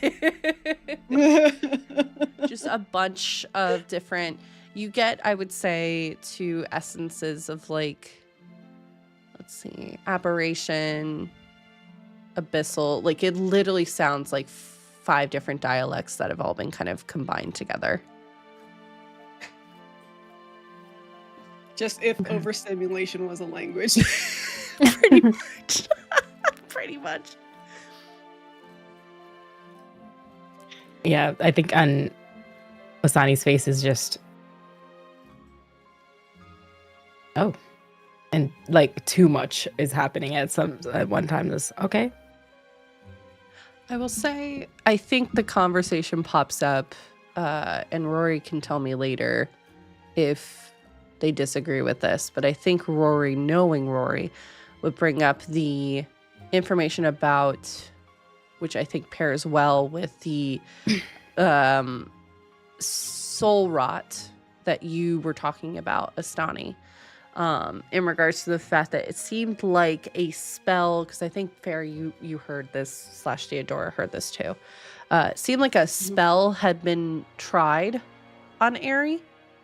Yes, either tried or she tried to do it and it backfired. Yeah. Somehow. Seemed like some kind of duo spell. Which there are a number of them. They're pretty rare, and the ramifications of it succeeding or failing can be pretty lethal. So it seemed like something happened. Aerie doesn't have innate magic to her. Like you or some of the wizards or the druids, etc. But a spell was cast and it didn't properly take. And instead of it backfiring on 2 people, it backfired on 1. And that seems to be what those markings on our hands are. And that resulted then in now this soul rot, which is happening.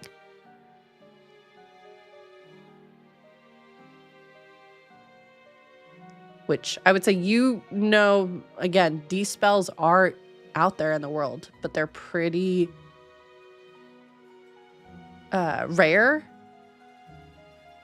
and like to be used in the most direst of situations, and mostly forbidden because of the very temperamental. It's more intricate than spirit weaving is.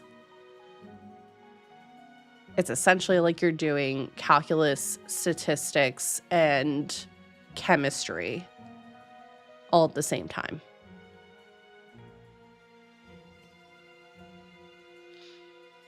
So I would say you would definitely pick up on that as well, just to bring that note into play too.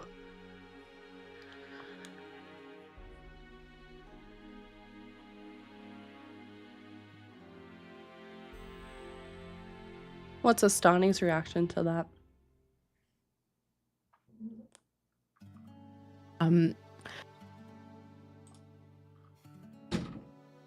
The last bit had something in my eye, so it was like I had this, and then it left my brain. Could you repeat that last bit?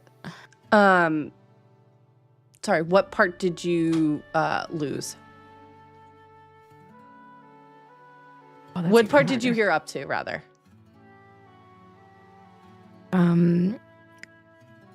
Now you asked me a question, my brain went. Good Okay, job. I'll repeat Um, it. No worries. ADHD hit. The ADHD It hit real hard. It went real hard. Yeah. It's so good. As soon Um, as this. The information that was brought up by, I think, I will inject this because I know it's been a couple of weeks. Both Theodora and Rory discovered that it seemed like the magic that was impacting Aerie Mm-hmm. that might tie into the soul rot is a duo spell backfired. Aerie doesn't have innate magic like you do or the druids do, etc. Aerie is a average person. So Okay. this spell, either they were pushed to do it or something else might have happened. It's hard to tell. And this was a duo spell that was cast. Now, duo spells, to your knowledge, are very limited in terms of there are not that many out there. They do exist. But they are rarely used except in absolute emergencies. And more often than not, they're forbidden because typically they have catastrophic ramifications, whether that's good or bad. Because it's essentially like doing 3 different types of sciences and 20 other things all at once. It has to be completely balanced. And it seems like in this case, instead of the backfiring happening on both users, it only backfired on Aerie. And the cost was now the inability to use her arms and her soul kind of being stuck in this ever-ending void being pulled in. Mm-hmm.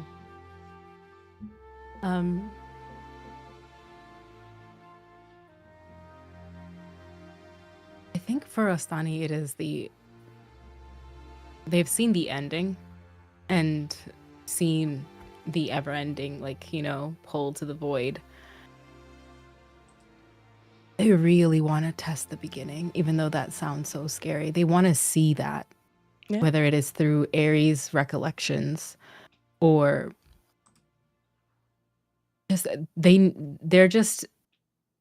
I think what Asani is feeling is just they're holding that teacup and the cogs are whirring in their head of, if we can see the beginning of this, we could prevent it.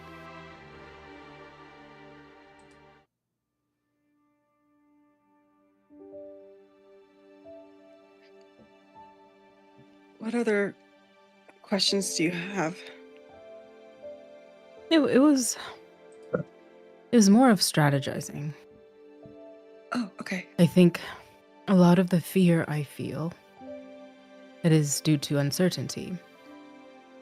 And even when I am uncertain, as long as I'll be afraid, and as long as,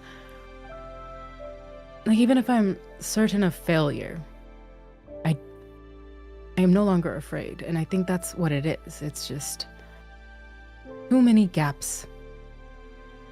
So, Osani just like finally like starts cleaning up crumbs and readies himself. I would very much like to go to the graveyard district and Yes. clear some more of those missing gaps. Then the fear will dissipate slowly. Yeah. If at all. I mean, it's okay if it doesn't. It's not about feeling fear, it's about how you react to it, what you choose to do with it. Just don't freeze. No.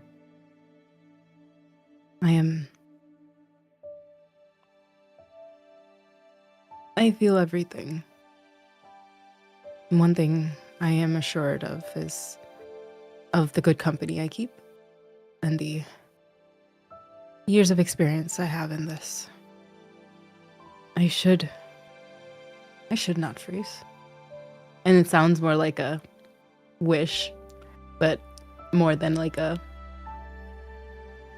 validation of their own character, that they're just like, Yeah. Yeah. I Yeah. I can do this. I've done it before. And yeah, I can do it again. I think even though you're not familiar with a lot of this stuff, the stuff you are familiar with will be helpful. The Shift Weave and the Veil have always worked in tandem.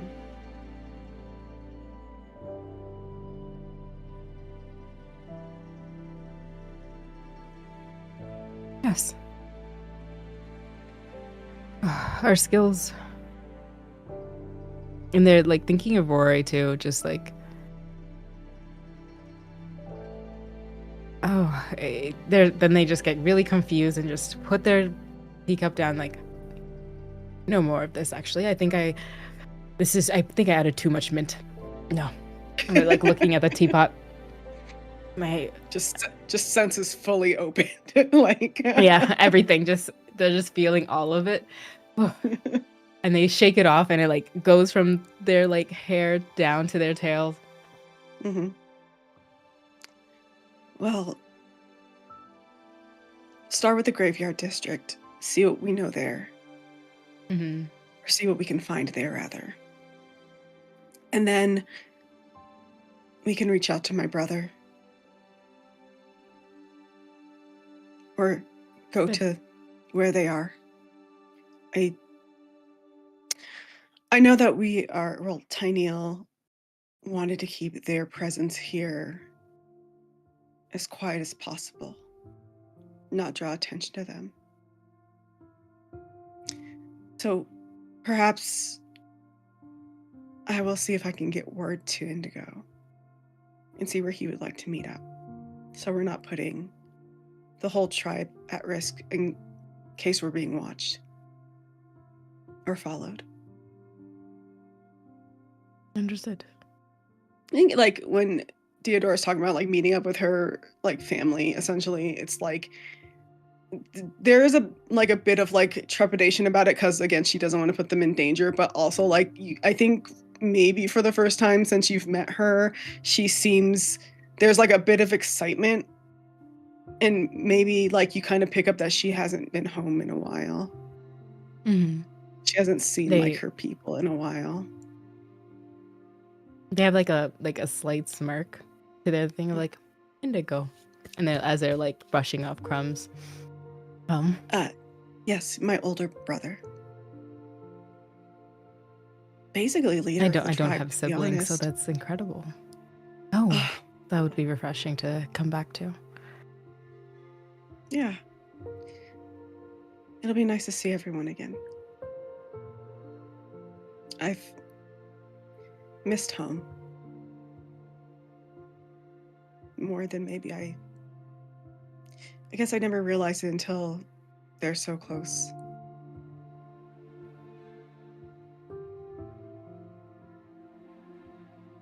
It'll be Still nice to soft be there. smile. Um, Yes, I would very much like to see them. Well, I think let's not. You think? I was gonna say, based on some things that you mentioned about growing up, I think you would like it. It's a similar community to what you said you grew up in. Asani's eyes start like glazing over with a little water, and like in her head are flashes of like growing up in a place where everybody relied on each other just a little bit more, and it didn't matter if you had less because there was like someone next door who could give you some to balance it all out. And it was just Everybody eats. everybody eats. Everybody eats. And Asani, Yeah. It's the same. yeah, Asani, the timing on that.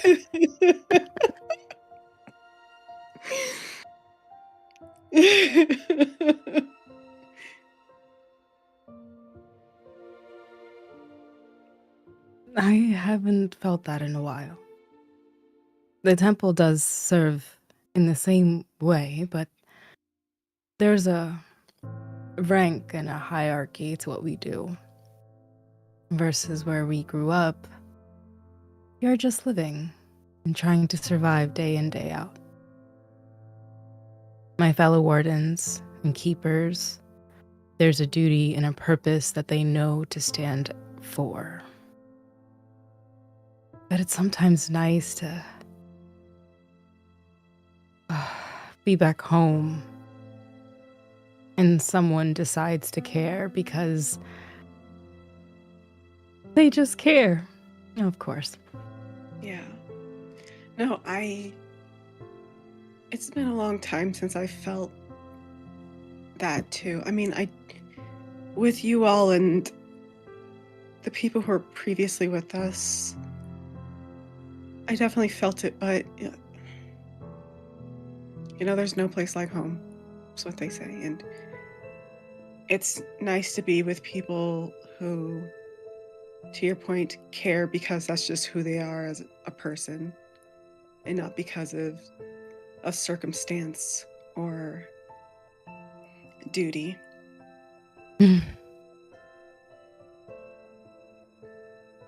That would be very nice. Yeah. All right. You have done me the wonderful service of giving me time and answering some of my questions. But the curious side of me, it really wants to go to the graveyard district. Oh, we're for sure going. Oh, okay. Are we? But you should actually, let me be clear. When I say you need your rest, I mean sleep. Not a snack and tea. I know you're eager to go, and I know that time feels like time is slipping away like sands in an hourglass. But if we're not at our best, how could we possibly think that we can help people?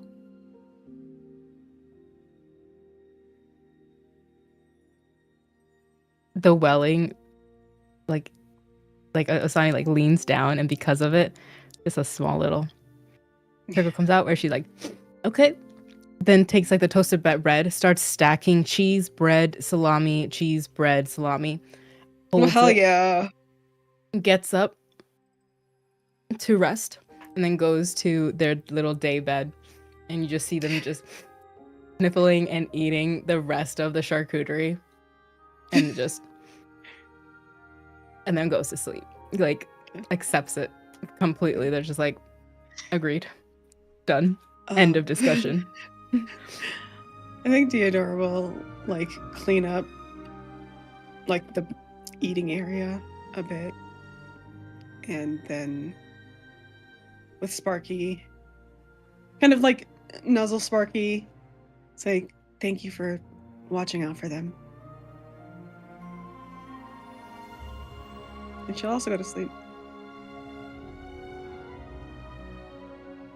We're gonna jump to Mott's real quick. As you go to settle in, so Kali is there, of course, pops out of existence and settles in. What would you say are some of Ostani's final thoughts as she's slowly drifting off to sleep?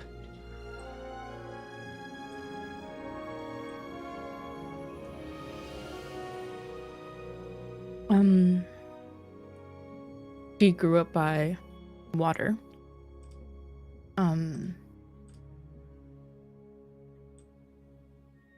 Markets, stalls, loud voices yelling out to sell fish.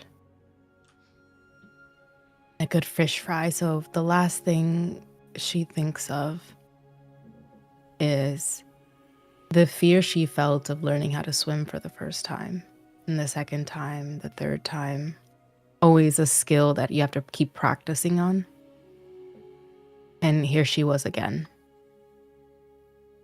She knows that she should take care of herself. But like a skill, she recognizes that she needs to practice it. And instead of thinking about finding the answer, the last thing she thinks is, just float. And she goes to sleep. And as you float, you do find rest. You find rest, finding yourself back amongst the fields and farmlands surrounding Jorix, playing by the kind of small streams, the ocean within view as you're standing on a hill. You can see other children moving around, and Jorix before you.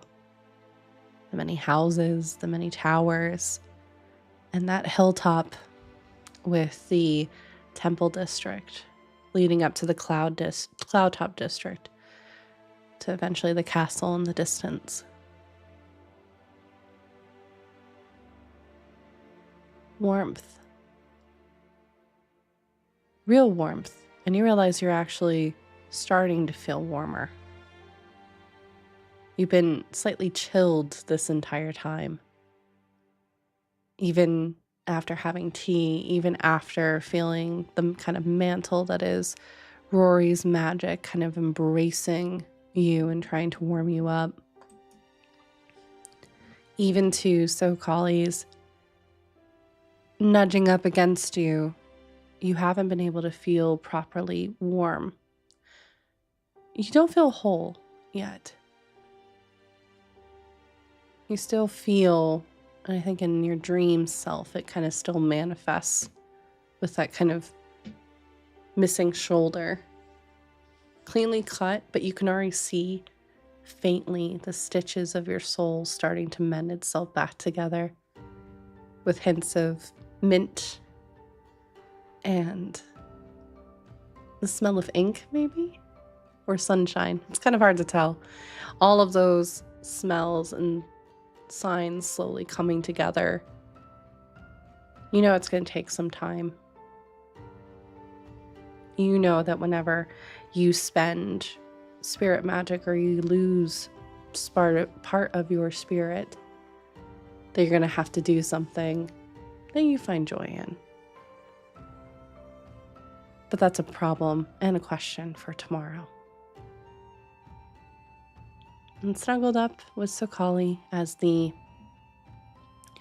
moonlight from the 3 moons in the sky slowly pans in from the skylight curled up with Sokali, you fade off into dreamland. As we now turn over to Fair. Fair. Who's Fair? Theodora. Who? Theodora. Thank you. Let's stop trying to do too many things at once. We pan over to Theodora. Did you want to go straight to sleep, or did you want to... Does Theodora try to attune? I can't, like, so you tell me Sure. how you feel about this, but I kind of imagine it would be like maybe one and the same. Okay. So she's Kind of gonna like sleep in her armor then? Oh fuck, I forgot. Yeah. I have to be wearing it. Okay, never mind. For some reason I was just like, oh, what if I'm gonna sleep snuggled up with the armor? Yeah, sure. That'll be very interesting. No. Your armor Okay, fine. is I your forgot that body you had to be wearing pillow it. now. Yes. It's yeah. So comfortable. Okay, never fucking mind. Because like you said, really? And I was like, oh yeah, that's not how attunement works. Okay. I mean, you could certainly try. I just don't think you would probably get the most sleep if you tried that. I'm gonna be real. No, but... and Theodora likes her sleep, so Oh, I know that.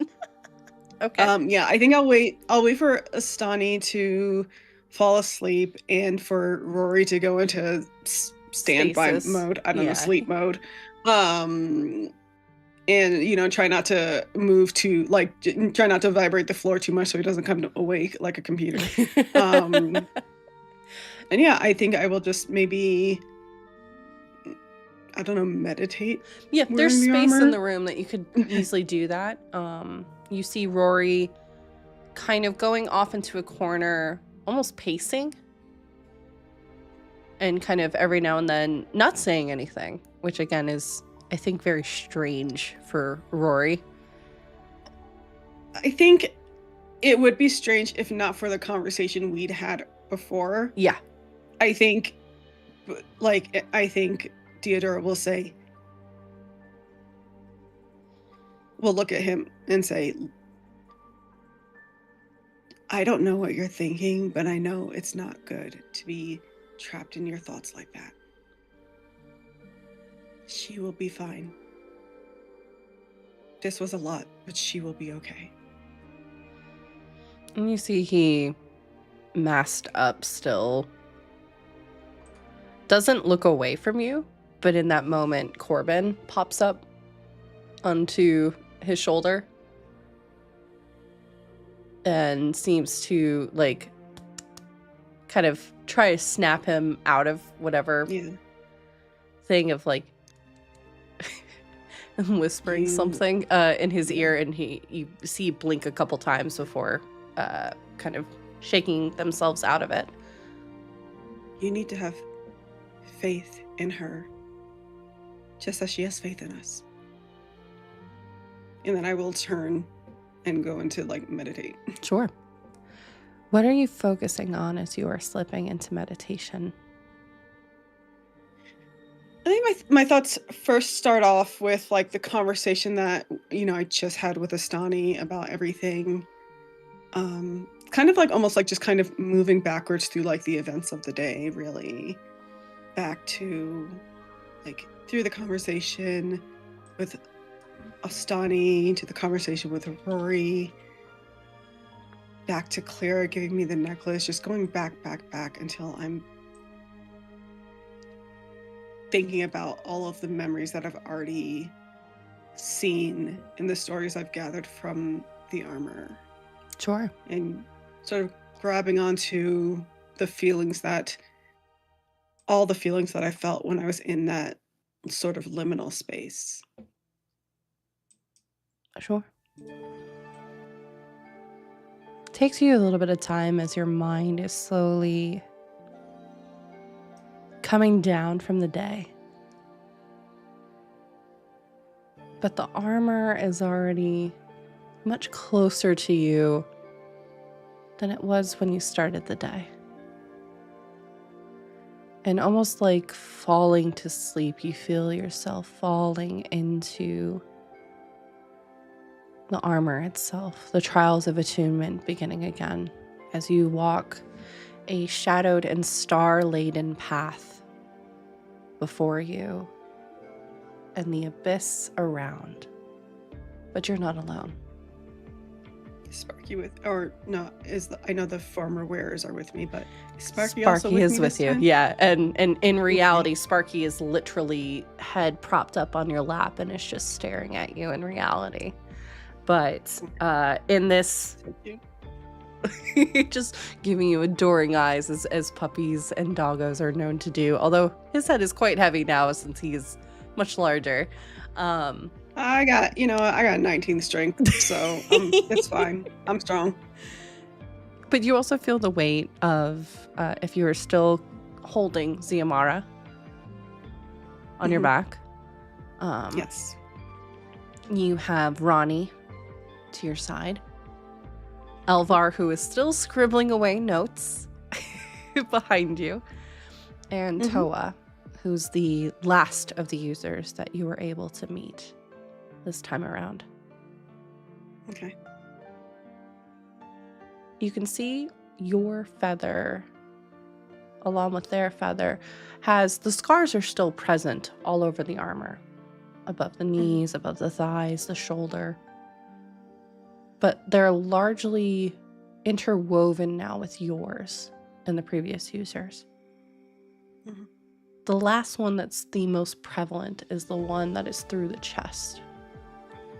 Which, ironically, is in the same place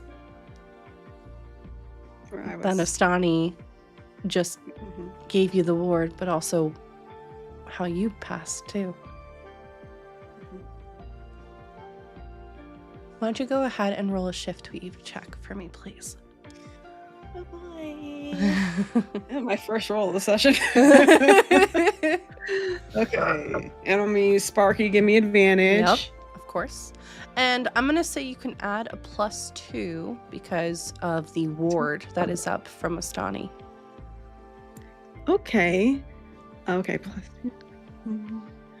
So that's gonna be 23. 23. The smell of wheat and sunrise immediately hits your senses, along with a name which you can see was faintly carved into the shift weave tree. Zatella. Zatlla. You can see from the marking of the chest, this was a singular, massive blade. Not a long sword, but a great sword that had been shoved through this user's chest from the back forwards. And you get She was stabbed in the back? Okay.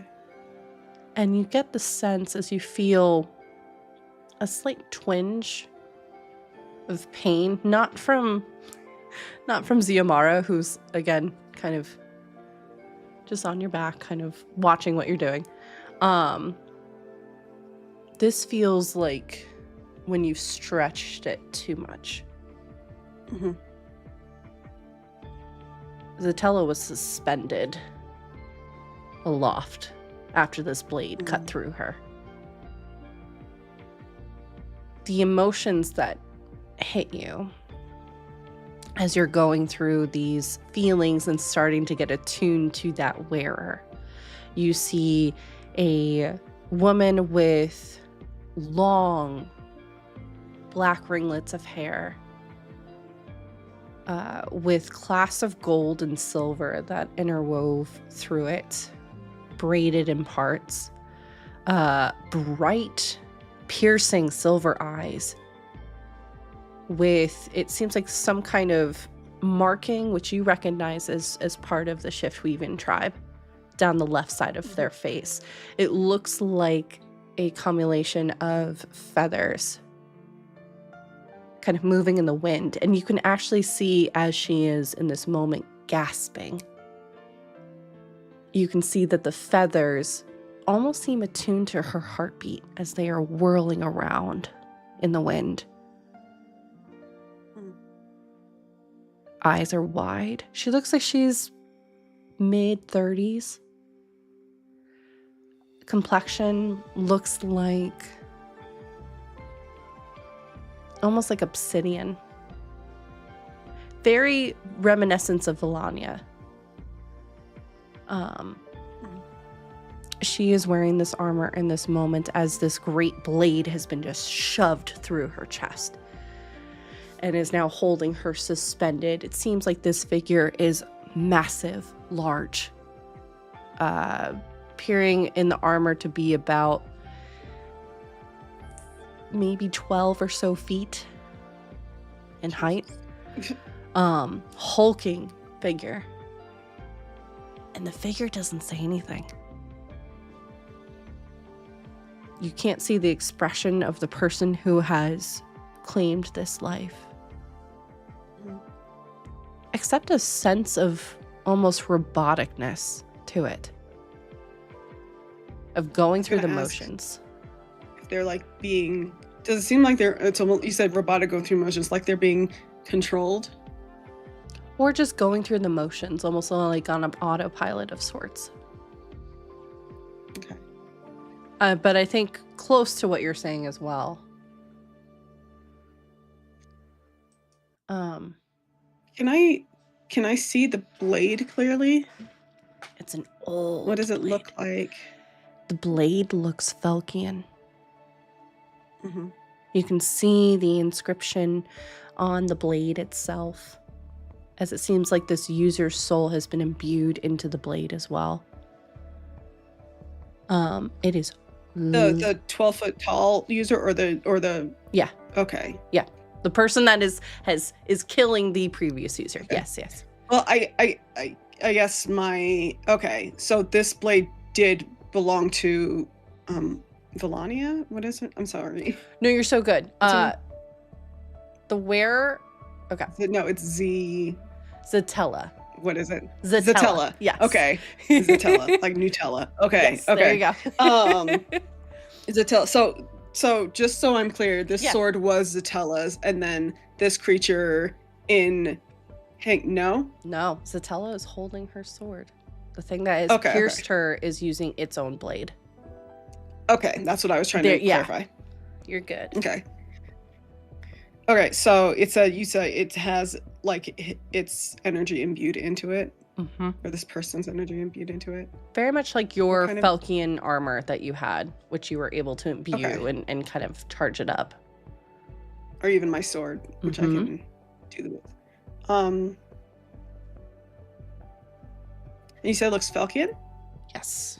You can pick up Okay. that make from a mile away. Looks very similar to the same swordsmith. You would know as a warrior, as a fighter, each swordsmith has their own unique signature with how they handle the blades. And this has his signature all over it. It's an old sword. Maybe 1,000 years ago, 900 years ago. Long time. And it's still in pristine condition. This was Zatella was the most recent wearer of the armor, correct? No. No, second to what? I'm sorry. I'm You're trying so to good. remember. Like, I know I started with the furthest away. I went to the first person, Mm-hmm. and I think I did also the closest one. Correct. So this is With the what, markings, they jump around. This one seems Okay. to have been the third user in this chronological. Okay. You know there are a ton of other users, but they're just not included yeah. in this mix. But this one I'm seems talking to, about just the list that I have. yeah, this but one seems to that be we the went through. third one, so it would have been, yeah. Okay. Second most recent. Mm-hmm. Okay. Just one. And how long You're ago so was that? This was happening about 100 years ago, I would say. Okay. About 100. Just looking at my timeline over here. About 100. Okay. And you get the sense that it's happening not in Jorix, not in Vibran, not in Felk, not quite in the north. This seems like it's happening within the Shiftweave.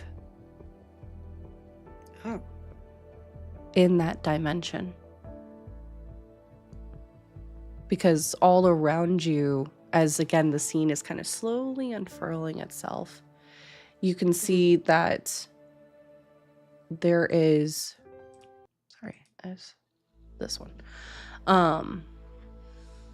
shadow. You see the grains of wheat slowly moving in the wind, but instead of a starry sky above you and the tree, it's almost like everything is in a shadow storm in itself.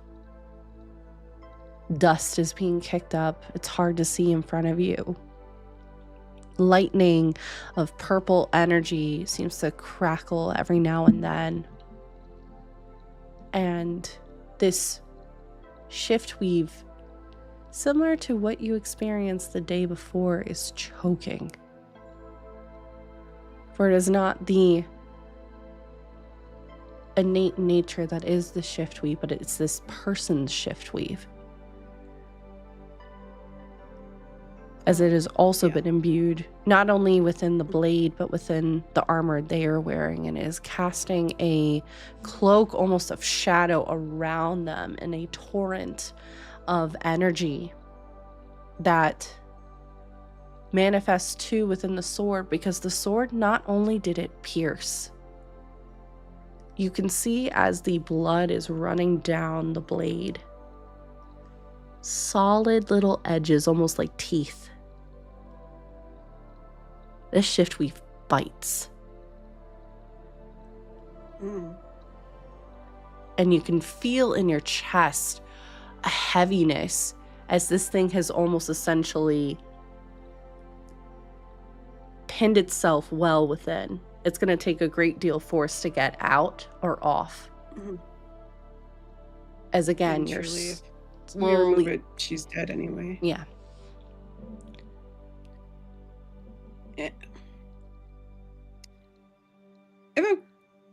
Strange. Well, not strange. Sure.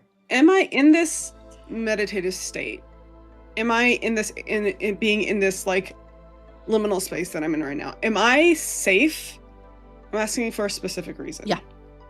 Like am I like incorporeal? Like can't really be harmed here? Well, I mean, corporeal as experiencing Zatella's memories in this instance, but like you can't me, Deodora. Correct. You can't be further damaged within these memories. Correct. Okay.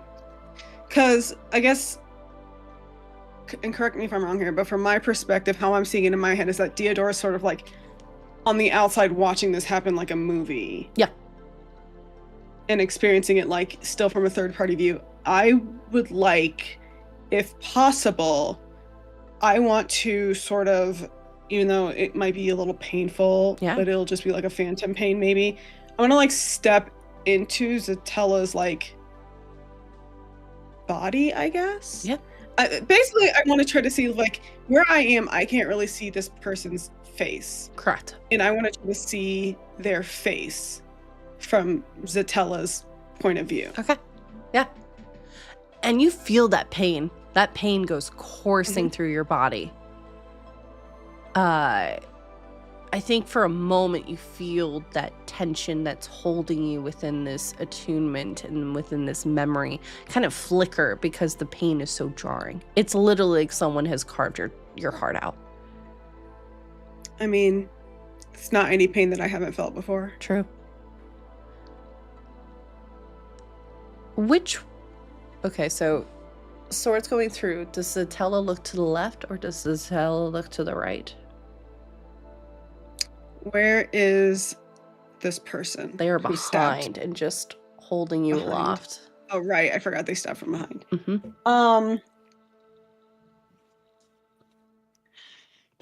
They're behind. I feel like their presence is favoring one side over the other? Yeah. They appear to be right-handed, so you'll probably have a better view if you look left. Okay, then I will look left. Okay. And Zatella's face slowly turns in that direction, blood coming down the sides of their mouth. And you look and see what appears to be a darkened night in shift weavian armor, Felk armor, not the same armor as what she is wearing. This seems like it's almost been fused to him. All you can see is just eyes, which are darkness and red, that show no emotion whatsoever. Does the way that we can just see the eyes, Yeah. that's fine. But is it reminiscent of those like sentinels in the Unitel? Very similar, except you can tell that even by the eyes, not rotted. The others were rotted, and you can kind of see in that kind of zombie-like stare that they were doing. Mhm. This one seems not quite alive, but not quite dead. Caught in between. Perhaps a... So undead? Yeah, kind of. Kind of. Are these the same eyes that I saw in the previous visions? No. Different. No? The other ones that you had seen were a mixture of curiosity and hatred, jealousy, femme in presentation. Okay. These are masculine in presentation. Okay. All right. From what So you can there's tell. people who seem to be attacking with either just on autopilot or with reluctance. I think Theodore's slightly more confused now, but it's fine. Okay. The armor. Do I get like? The armor itself that they're wearing, similar to the sword, very long time ago. It's very, like, to compare it to today, it's almost like looking at ancient Greek, ancient Egyptian kind of armor. It is very dated. Yeah. As well. You don't get the scent of sulfur like you did in the previous vision either. That was going to be my question. Yeah, you do not get the sense of sulfur at all. You get the scent of snow. Okay. But no sulfur. Okay. If you would like, Mhm. you can roll a shift weave check to see if maybe the shift Okay. weave will be able to tell you a little bit more about this individual. All right. Sparky's going to help. Yep. Sparky just watching me be fucking tortured. And you do probably hear okay. some whining as Sparky is seeing, even though you were okay, you being completely pierced through the chest right now, you do hear whining. I got a 21. 21. What does it look like as your shift weave is trying to piece together who this might be? I think it's almost like at first still, like how like a candle flame can go still for a second. You can still see it moving, but it's very much like it's not really moving. And then I think as it starts trying to piece things together, it's like a draft has swept in and it's like starts to like shake all over the place. It's like when the candle flame goes all wild and you look at it and you're like, are you about to burn my fucking house down? It's like that. Sure. Okay. You feel that flicker happen. And I think at the same time you feel in that moment Zatella's flicker happen as well, as there is a familiarity, at least with Zatella, with this person. Not personally. You don't get like they knew each other in passing. More like she like knows of him or like is aware of like their presence and maybe that they were after her, something like that. The presence, but shock. Almost like you're still around. Okay. Carrying through. An image comes to mind as your shift weave connects with theirs. Of tall trees slowly moving in the wind. Of paperwork, a lot of paperwork. A sense of having a great deal of command. The scent of the Genora wetlands.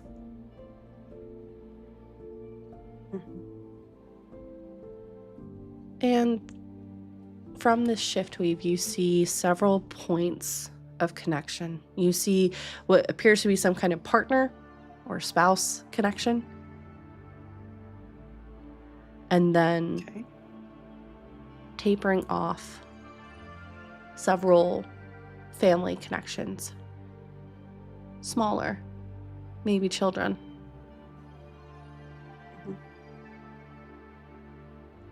And an essence of water.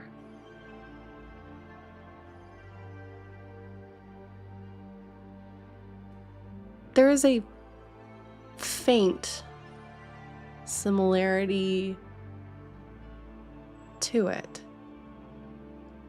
Can't quite place it, but they seem similar to somebody you know or have met.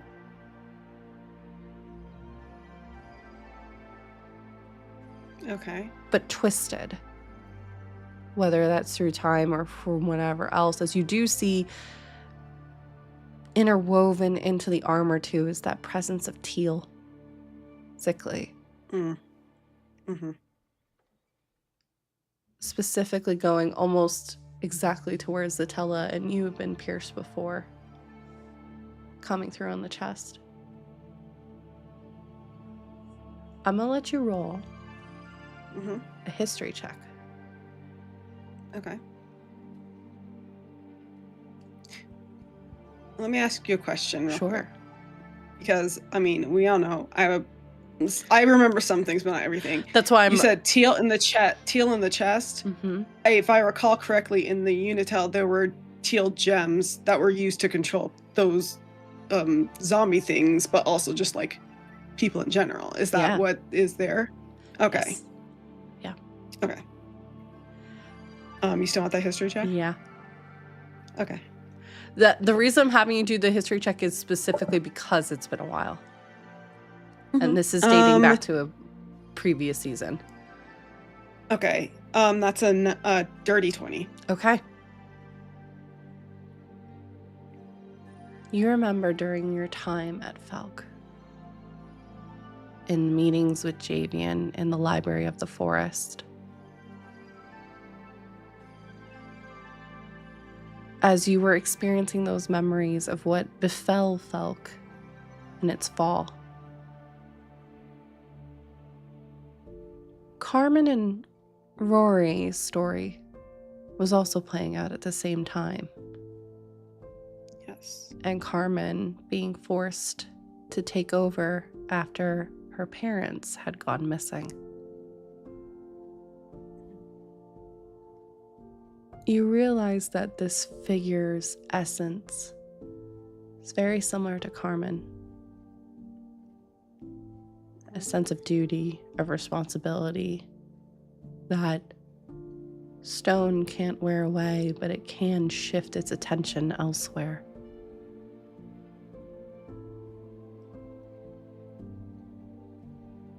Which also extends to Rory.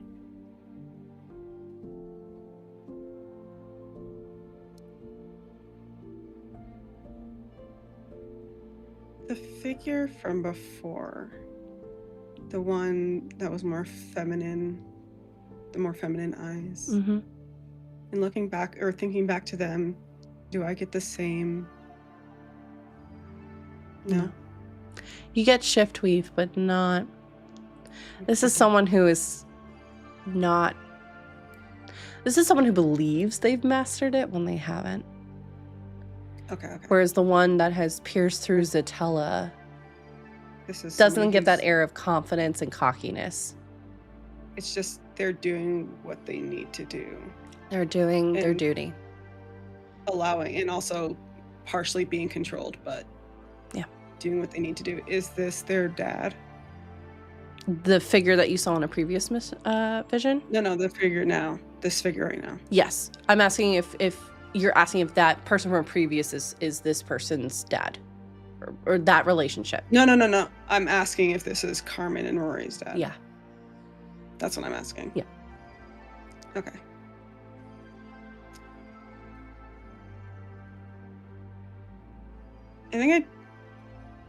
I mean, I know Rory. I don't really know Carmen that well, except that Blackstone is fond of her and went to go find her or find out what happened to her. Because she was also, her consciousness was also inside of him. Yeah.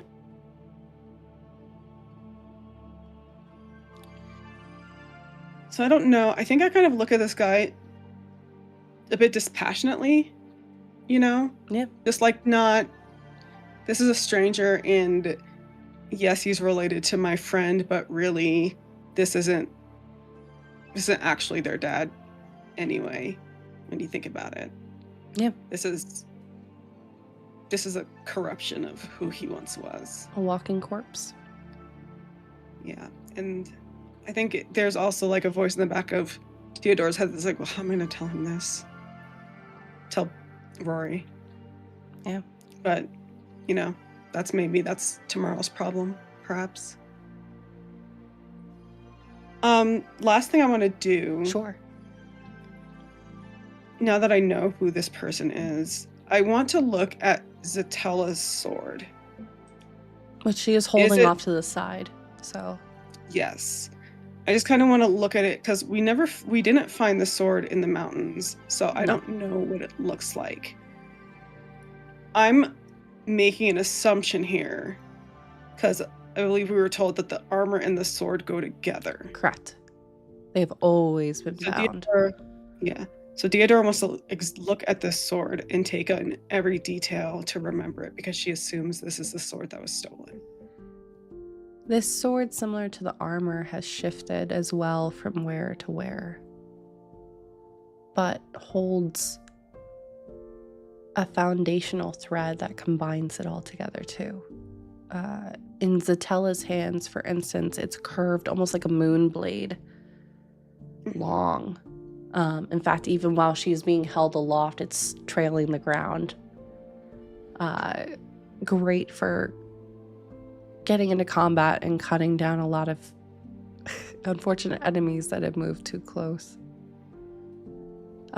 Essences of blue and silver interwoven into the blade itself. And the entire blade isn't a smooth silver. No, it is etched in black and smoke that seems to drip off of it. In Ronnie's hands, it was a shorter blade. Longsword. But that presence of the black markings with blue and the presence of orange, as Ronnie's presence was also now added to the blade. In Elvar's, it wasn't a longsword at all, but a giant glaive. And you can see the blue, the orange, and then the purple that's been added from her tying up the glaive's handle. Mm-hmm. To Toa, who barely got to use it, you see like almost like where it had begun to be interwoven, like a mint seafoam kind of green. right at the very base of the handle of what you realize are a sword that can pull into 2 dual blades. Oh hell yeah, that's fucking sick. Oh damn, that sucks. They never got to use Yeah. that. That's fucking sick, bro. God damn, that's some anime shit. Yeah, it's bound to 1, but it looks like a quick click. It'll into 2 blades that they can then duel. Holy shit, that's fucking sick. That's dope. That's sick. Aspirational. You get the sense that the blade not only then takes on the threads of its user, but whatever their soul and shiftweave manifestation would be. So something maybe to ponder for if and when Theodora gets this blade is what that representation will be. I mean, it's still gonna be a big fuck you greatsword. What do you mean? I built this bitch to be a two-handed weapon. I built this bitch to have a two-handed weapon. Okay, I'm talking above table now. Like, there's no way we're changing. Okay. Anyway. Along with this, as you've gained this information, Zatella's life does flash for your eyes, and almost like the blades of the sword that have dug into her chest, the fear, which you have now felt several times, both as your own, but also from the previous users as well. The fear of, one, surprise. Zatella was walking through the shiftweave, was getting ready to have some kind of conversation with the shiftweave itself. And very much like you've done before now several times of walking through your own version of the shiftweave, was doing the same. When someone else crossed her path and caught her off guard completely in an area that is essentially a safe haven. Yeah. If somebody can basically get into your panic room, basically. Yeah. Where can you actually be safe? And while she mentally was here, she was meditating much like you were. On the rocks beyond a hillside with the mountains expanding around.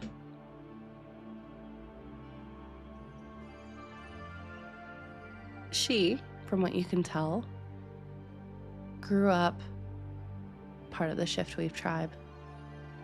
The northern one. So not the one that you and Indigo grew up in. Yeah. This one nomadic, but not quite as much in terms of moving around. A lot more isolated.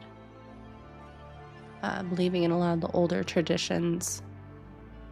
They chose to try on the armor and connected with it, knowing the cost.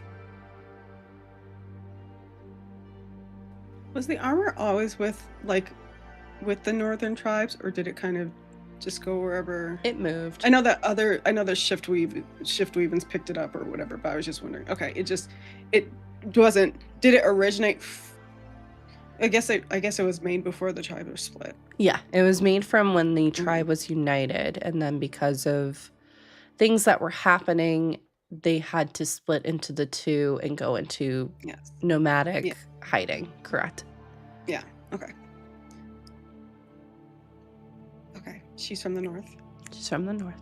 They'd have to move around a lot because who the fuck's going all the way up there? Yeah, honestly, the image comes to mind of and I think you've seen this before too, the passage of the stars, which happens every few years, which is where a archipelago of ice is created from a portion of the north lower to an area known as Lornan, which I think Oria actually mentioned because Oria was from Lornan at some point.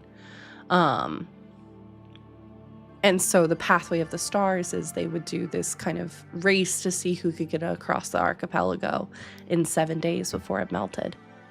and the archipelago would take on the look of the stars above because the ice was so pristine. So they called it the passageway of the stars. So you get that look. Zatella is one who has done it many times.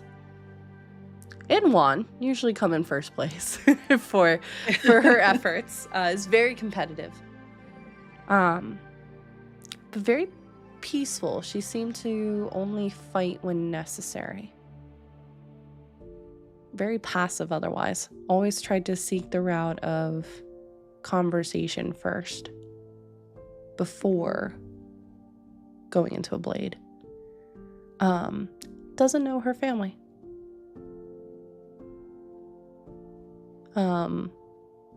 Knows that her parents were killed in some kind of raid. Whether that be from an enemy tribe or who knows. But grew up still being cared for by the tribe itself, but not having that kind of home to go to. But she was never lonely. You never are with the tribes. Yeah. Tribe is always there. You're always taken care of. Mm-hmm. But not only that, she made herself at home within the woods. You can tell she was actually a ranger of some sort. Because pressing to is this necklace which looks and feels like it's a bow and arrow that have been knocked.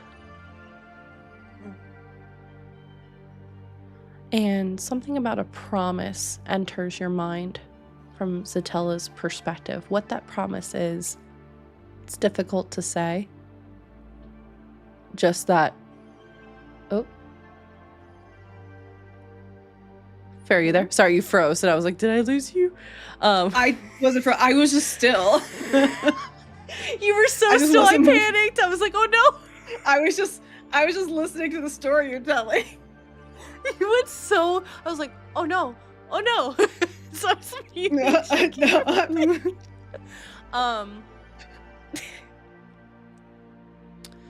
You get the sense, I mentioned she's a ranger. I mentioned the promise as well. The idea that she's not going to be keeping a promise that she made, not to a person. Seems like some kind of animal of some kind. Okay. Like her animal companion. I said animal. God damn it. Her animal companion. Animal companion, yep. Which you can feel that proximity, I would say, to very similar to how you and Sparky are. For sure. After a moment, the figure wrenches the blade, and Zatella kind of almost hangs suspended in the air before collapsing in the shift weave. And the shift weave, at least this version, hungers. And you see her soul and the sliver of it being claimed by this shift weave. Almost like quicksand. Until there's nothing left of her. I guess. I think Theodora does feel a bit of like fear at seeing that happen, because that's not something that she's seen happen before with the shift weave. But also it's like fear, but also mixed in with like a little bit of relief, because like knowing that it could be so much worse where her soul is going. Because she could be going to nothing. She could be erased, like fully erased. Yeah. At least here as it is now, knowing that the shift weave has erased people's names from the tapestry of history. At least her story here is still preserved. It can still be told. And her actions, whatever they were, and her death, none of it will be in vain, because it'll be useful. And those thoughts enter your mind as kind of Zatella's emotions are hitting, I think, at this point, of what she is carrying along with this armor. The fear that she will be forgotten or has been forgotten. The curiosity of what happened. Because to her knowledge, at least in the teachings of the tribe, when this person was more aware, they were a friend to the Shiftweave tribe. And how did they get here? That's the question. Yeah. How did you cross into someone else's Shiftweave? But I guess I think it's one of those things where it's just like, okay, I know that the tribes are knowledgeable about the Shiftweave, but we can only speak about it through the experiences that we've had with it, which is usually, for the most part, good. And maybe because of that, there's an assumption that you can't cross over into somebody else's space. Because we, as a people, wouldn't do that. Correct. But just because we wouldn't do that doesn't mean other people can't do that. And wouldn't not do that. Yeah. So, and also she was from the north. Correct. I don't necessarily know, because you said they're a little bit more traditional. I don't necessarily know what their culture is like. Correct. And you wouldn't So- have any recollection of that. Yeah. So I think it's like multiple things, but yes, kind of earmarking these questions for when she can meet up with Indigo or any of the tribe elders. Is this a possibility? How does one do this? Yeah. Teach me, please. But she's not going to sit here and doubt that, because she literally just saw it in this vision. It's clearly possible. And she's also been assaulted by somebody else's Shiftweave. Yeah. Trying to get at her own Shiftweave. So it can be used nefariously. Yeah. I think as Zatella is passing and in viewing all of these thoughts and feelings to me, I will carefully step out of her body, not leaving her necessarily. I'm going to stay with her, even though this is just a memory, but still, and I'll just stay with her. So at least here in this moment, even though this is just an echo, she's not alone. And I think that feeling is the main one. Each of the other wearers that you've come across have had an overarching emotion that they struggled with. And with hers, it's the feeling of being alone. Of what this armor and her decisions up to this point have led her to do. Her sense of duty. And I think, and correct me if I'm wrong, that may resonate too with how Deodora has recently been feeling. Yeah. Just needing, and I don't think she necessarily regrets it, but I think it's different for her because even though she has been feeling certain types of ways, she's never truly been alone. Yeah. Whereas here in this moment with Zatella, she, besides this person who just killed her, she isn't surrounded by anything but the shadows, and these shadows aren't particularly comforting. No, not at all. So yeah, I think Deodora will just maybe and I know there's the other wearers too, but set Oziamara down, set Ronnie down, and sort of just like sit on the floor with Zatella and hold her hand. And you can see she's been watching you kind of here as you're experiencing all of it. Unlike the others who seemed whole, even in their outside of the memory that you just saw, you can see that this is not something that she is healed from. This has been something that she's carried with her, as there is a cutout perfectly of where the sword was. And you can see how massive it is. Yeah.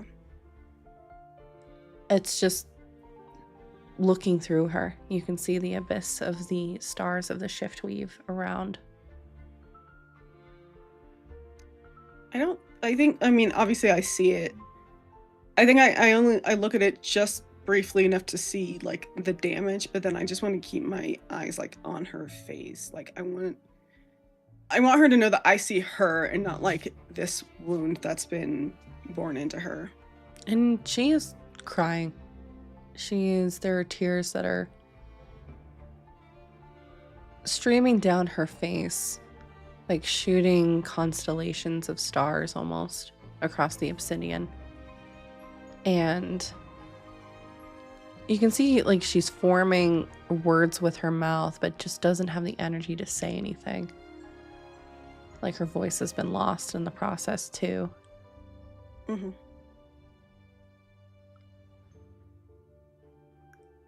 After a moment, you hear her voice in your head. A knocking first, which after a moment you realize it's her kind of using similar methods to what Rory and Blackstone have done before. No, Rory, they don't fucking knock. I think Theodora's surprised by that. It's like, wow, I need to teach Blackstone and Rory about this. Oh wow, manners? What the fuck is that? Consent?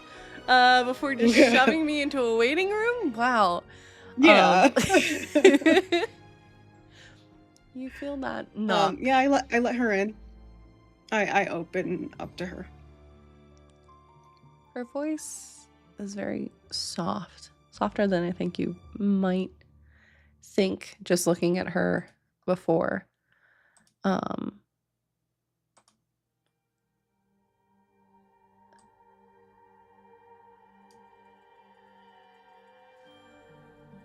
eyes never leaving yours, almost boring into you. What will you do when you find yourself alone?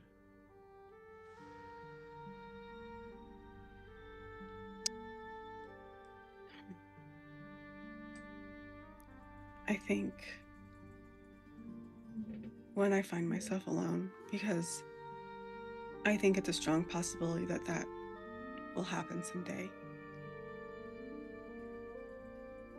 I will remember that I'm not actually alone. I have all of you.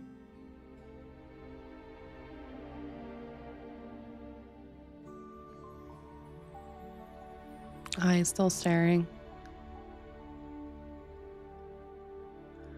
But what if you don't remember us?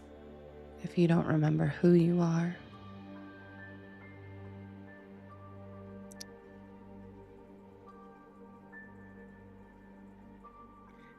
Even if my memory can't conjure you, I think my spirit and my heart will still remember you. She kind of approaches, looking at you like head downwards, but kind of just scrutinize, watching you. The shadows keep everything.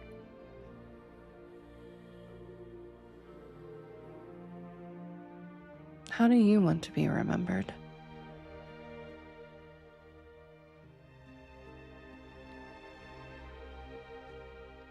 I want to be remembered as someone who did what she could to make the world a better place. Nothing more, nothing less.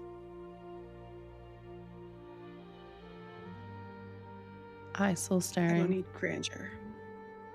I don't need grandeur. I don't need all that. I just want to know that I helped make a difference. It's all I ever want to do.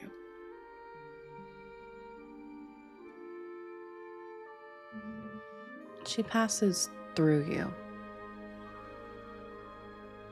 And after a moment, you can feel as her name is rewritten upon the Shiftweavian tree. As the spirits of Ziamara, Rani, Alvar, Toa, and Zatella stare at you with a smile as the trial of attunement has concluded. And you have successfully attuned to this armor, the Shiftweave Gloom. Yeah, bitch. And we will say with that we will call it for today's episode. Incredible job, everybody. Thank you so much. I know we went long, but there was a lot to cover. Yeah, we're very, very excited, y'all. Things are picking up. We will be back here with our wonderful Sin, aka Rory, aka Blackstone, next week. And we'll be getting into it. But before we sign off for tonight, why don't we do a quick go around of who you are, where we can find and support all the wonderful things that you do. And yeah, I'm going to jump over to Mott's before your camera gives up again. I'm scared to talk because it was on the entire time I was off screen. It's so mean. Hello, y'all. I'm Mots. I am a voice actor. I run games and produce and also run the channel over at Starcrawl.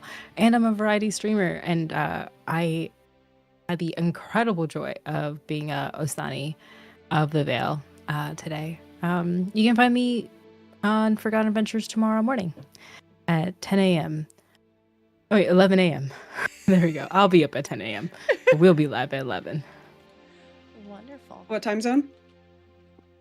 Eastern Standard Time. Sweet. Wonderful. And we'll jump over to Fair, the wonderful Deodora.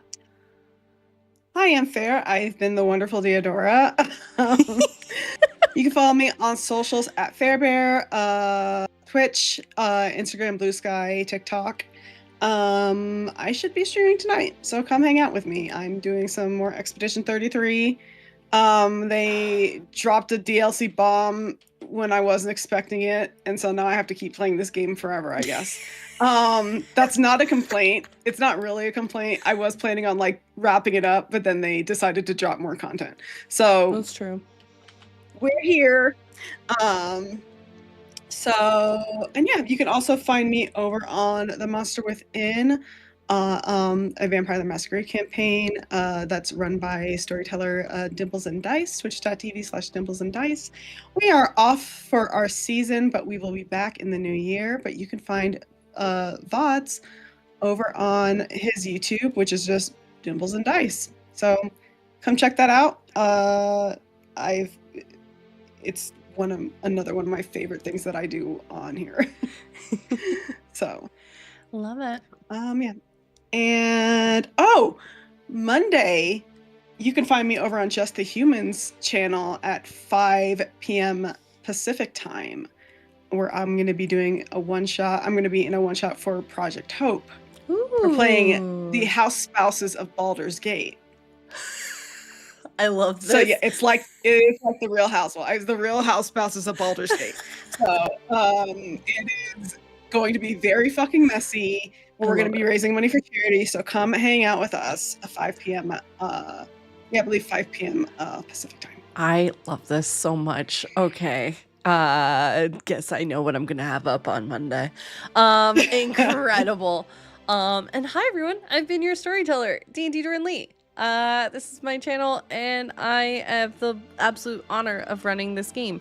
Thank you all so much. I will be live on Monday with something. I don't know what. I'm going with whatever I feel like. So if you would like to come and hang out with us and check out our YouTube, because we're really close to hitting YouTube partner, which is pretty cool. So go and drop a follow, subscribe on our YouTube, as all of our episodes are broken up there. And yeah, we'll be back with this next week. And I'm super excited. So, thank you all so much. We are going to go ahead and raid, but stay tuned for our lovely little credits, that were done by, both, Pandora, who did all of our designs, and myself. So, yeah, but we're going to get out of here, y'all. Thank you so much. Take care of yourselves. Take care of each other. And we will catch you next time from Beyond the Veil. Bye, everybody.